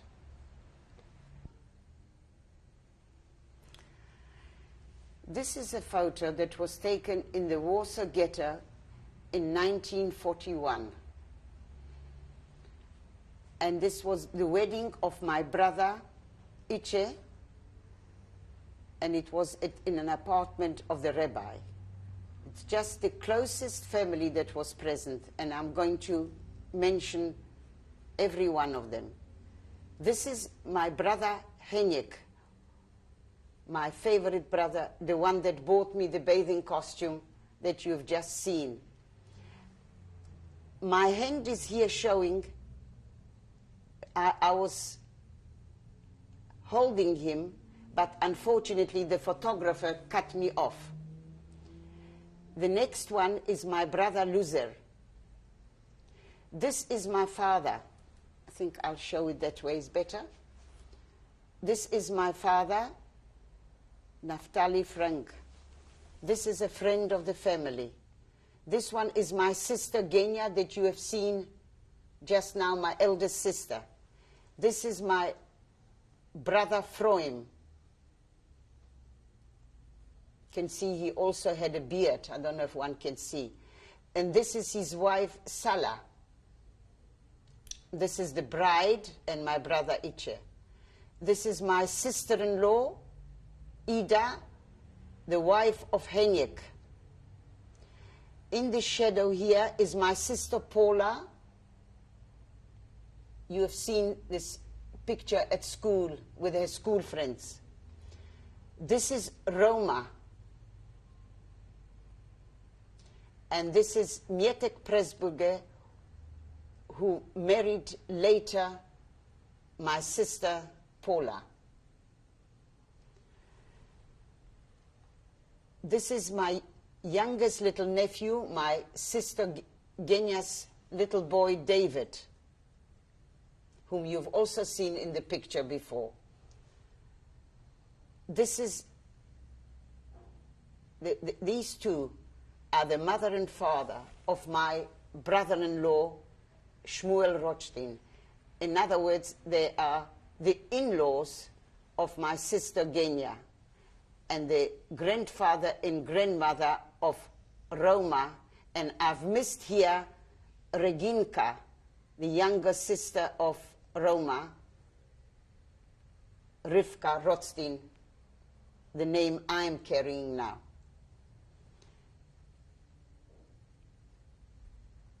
This is my little niece, Gela, whom I tried to look for in Poland when I went in 1945. I was trying to search for her and had to turn back when I found out that there were raids in Poland, that they were killing Jews. After the war. After the war, I went in 1945. There were pogroms, rather, and they were killing Jews, and I had to turn back, so I never went to look for her, but she is not there because Roma was last year in Poland and went there, and they were all shot at in the forest near Janów. This one is Justinka, the youngest daughter of my sister Genia, whom you've also seen in the picture before, and the youngest sister of Roma. This is my mother, Chava Frank. She's also wearing a shaitel. I don't know if you can see. And this is my little niece, Ruth, the daughter of my brother Froim and sister-in-law Salah. The little boy, Moishele, her brother, was too small to be brought to the wedding. Okay. In Cape Town, South Africa, tape 10. This picture shows my tattoo number, which I carried on my arm until I came to this country in South Africa. The number is 48,632, and you can see below the triangle below the number. I had it removed because I was told that it was very difficult to get through life with a number. Everybody would be asking me why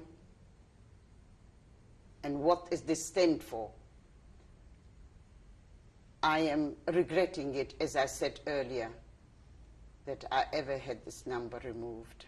I had plastic surgery done by Dr. Jack Penn in Johannesburg. Ella? Ella, this is an amazing picture of just after the liberation in Bergen-Belsen. In Bergen-Belsen. And I am sitting here on top of a British military truck. Roma is right next to me with a cap, a military cap. And this is one of the Hungarian sisters that I mentioned to you, Etta Weiss. And it was taken just after the liberation in Bergen-Belsen. Thank you. This is an interesting picture because you are photographed with Roma, your niece. That's right. After the war. That's right. This was taken in Hanover, outside Bergen-Belsen, soon after we were liberated in Bergen-Belsen. It's just amazing that you're looking so well. Well, when I say soon, it must have been just when we were leaving Bergen-Belsen for Paris. So we were already liberated. We were liberated in April. And this must have been close in October or November. So it was 6 or 7 months afterwards. Because we were already, our hair was long and we were dressed decently. This outfit, this suit, he only wore after the war. Before the war, he used to wear a long capote. Ah, so who is this gentleman? This is my brother-in-law. Samuel. This is the one, Samuel Rothstein, who lived in Palestine. Who left Warsaw. the Warsaw, left Warsaw to the Russian side, and from there went to Palestine, to Bialystok, to Vilna. This is Roma's father. That's Roma's father. And the my two of sister you Genius. have met in Paris. He came when he went to the Basel. Is it Basel in English? Basel. It's Basel in French. Basel. When I said Basel, it's the S we don't pronounce, so I can say Basel.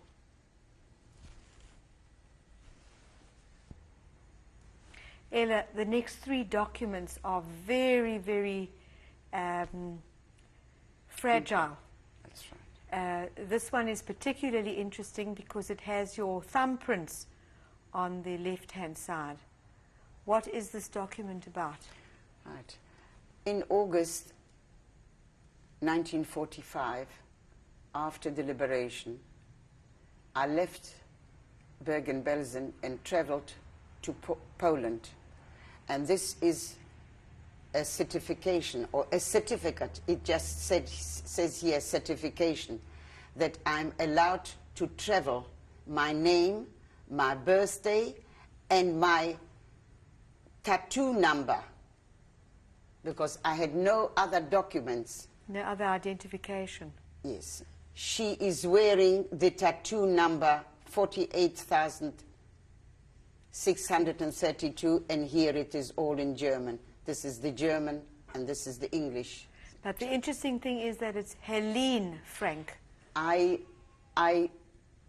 called myself always, I was called Hella, but seeing that I was going to Poland, I changed it to Helena, because it's more Aryan, it's more Polish. Roman Catholic. Roman Catholic is right.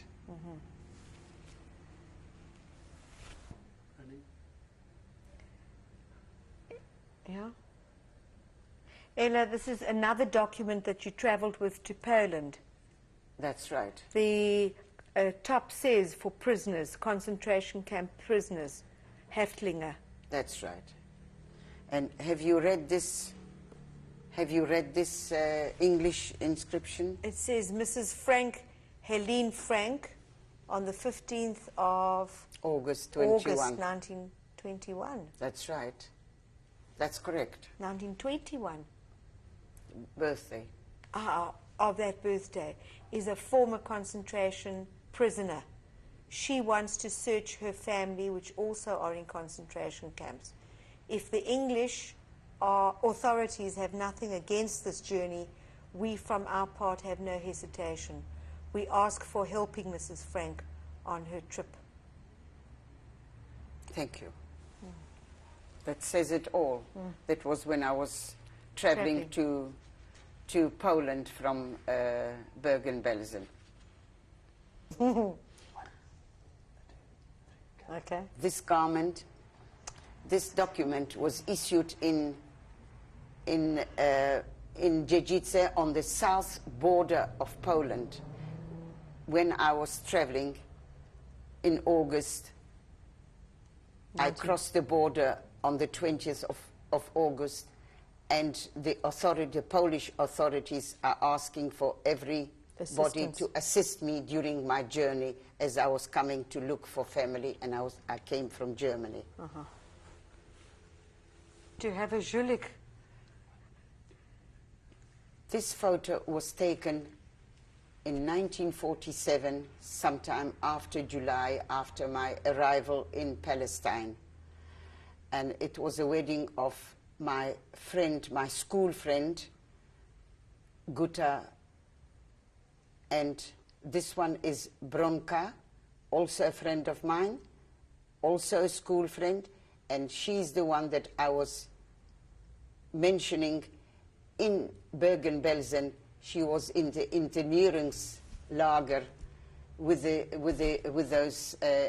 passport, with the Palestinian passport, and I was helping her with sending extra food for her.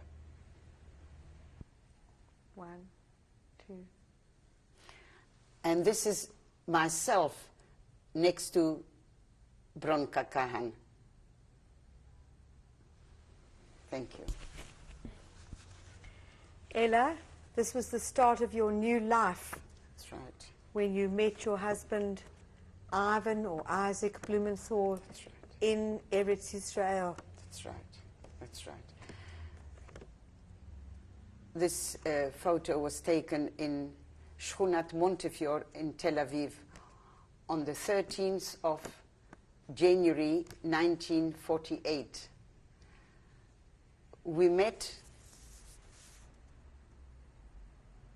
in the evening on the 31st of December 1947, and we were married on the 13th of January. I had no time even to buy a wedding dress, and I wore one of my dresses that I brought from Paris. And the wedding took place at one of the sisters that my husband had in Tel Aviv. He had 5 sisters at the time when we got married. And his brother is a very well-known person. He is. He had 2 brothers living in Johannesburg. So there were 8 children, 5 sisters, and 3 brothers. The sisters were living in Eretz Israel, and the 3 brothers were living in Johannesburg. And the surviving brother is? Is living in Johannesburg, Yedidia Blumenthal. Thank you. Okay. This photo was taken in Johannesburg of my husband and myself soon after I've settled in Johannesburg. It's been in 1991. This picture was taken in Johannesburg, and unfortunately my husband was already ill and is in a wheelchair after having a stroke. And the rest is his family, some of our children who were present with us, and my husband's eldest brother, Yedidia Blumenthal, is just next to him. Show us who your sons are. And this is Alvin, who is living now in Sydney. This is Paul, whom you've all seen just now, Paul Kaplan, and my daughter Evelyn, Paul's wife, and my son Henry, who is living in Johannesburg.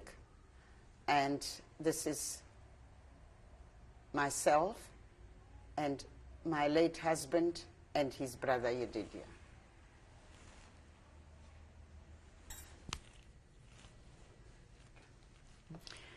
These are my 3 sons in their various graduation gowns.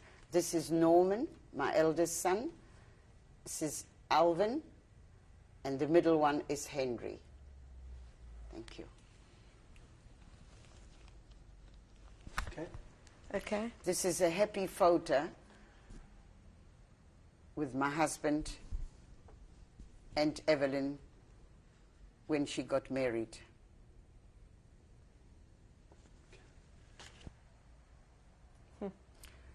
This is Roma at a function in Tel Aviv 3 years ago. And this is everything that was left from my whole family.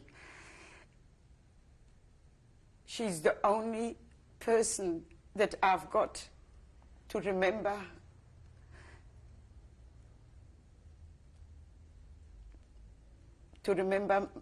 everybody. She's just representing my whole family. And we are very, very close. And I miss her terribly because she lives in New York. But we do see each other sometimes every year.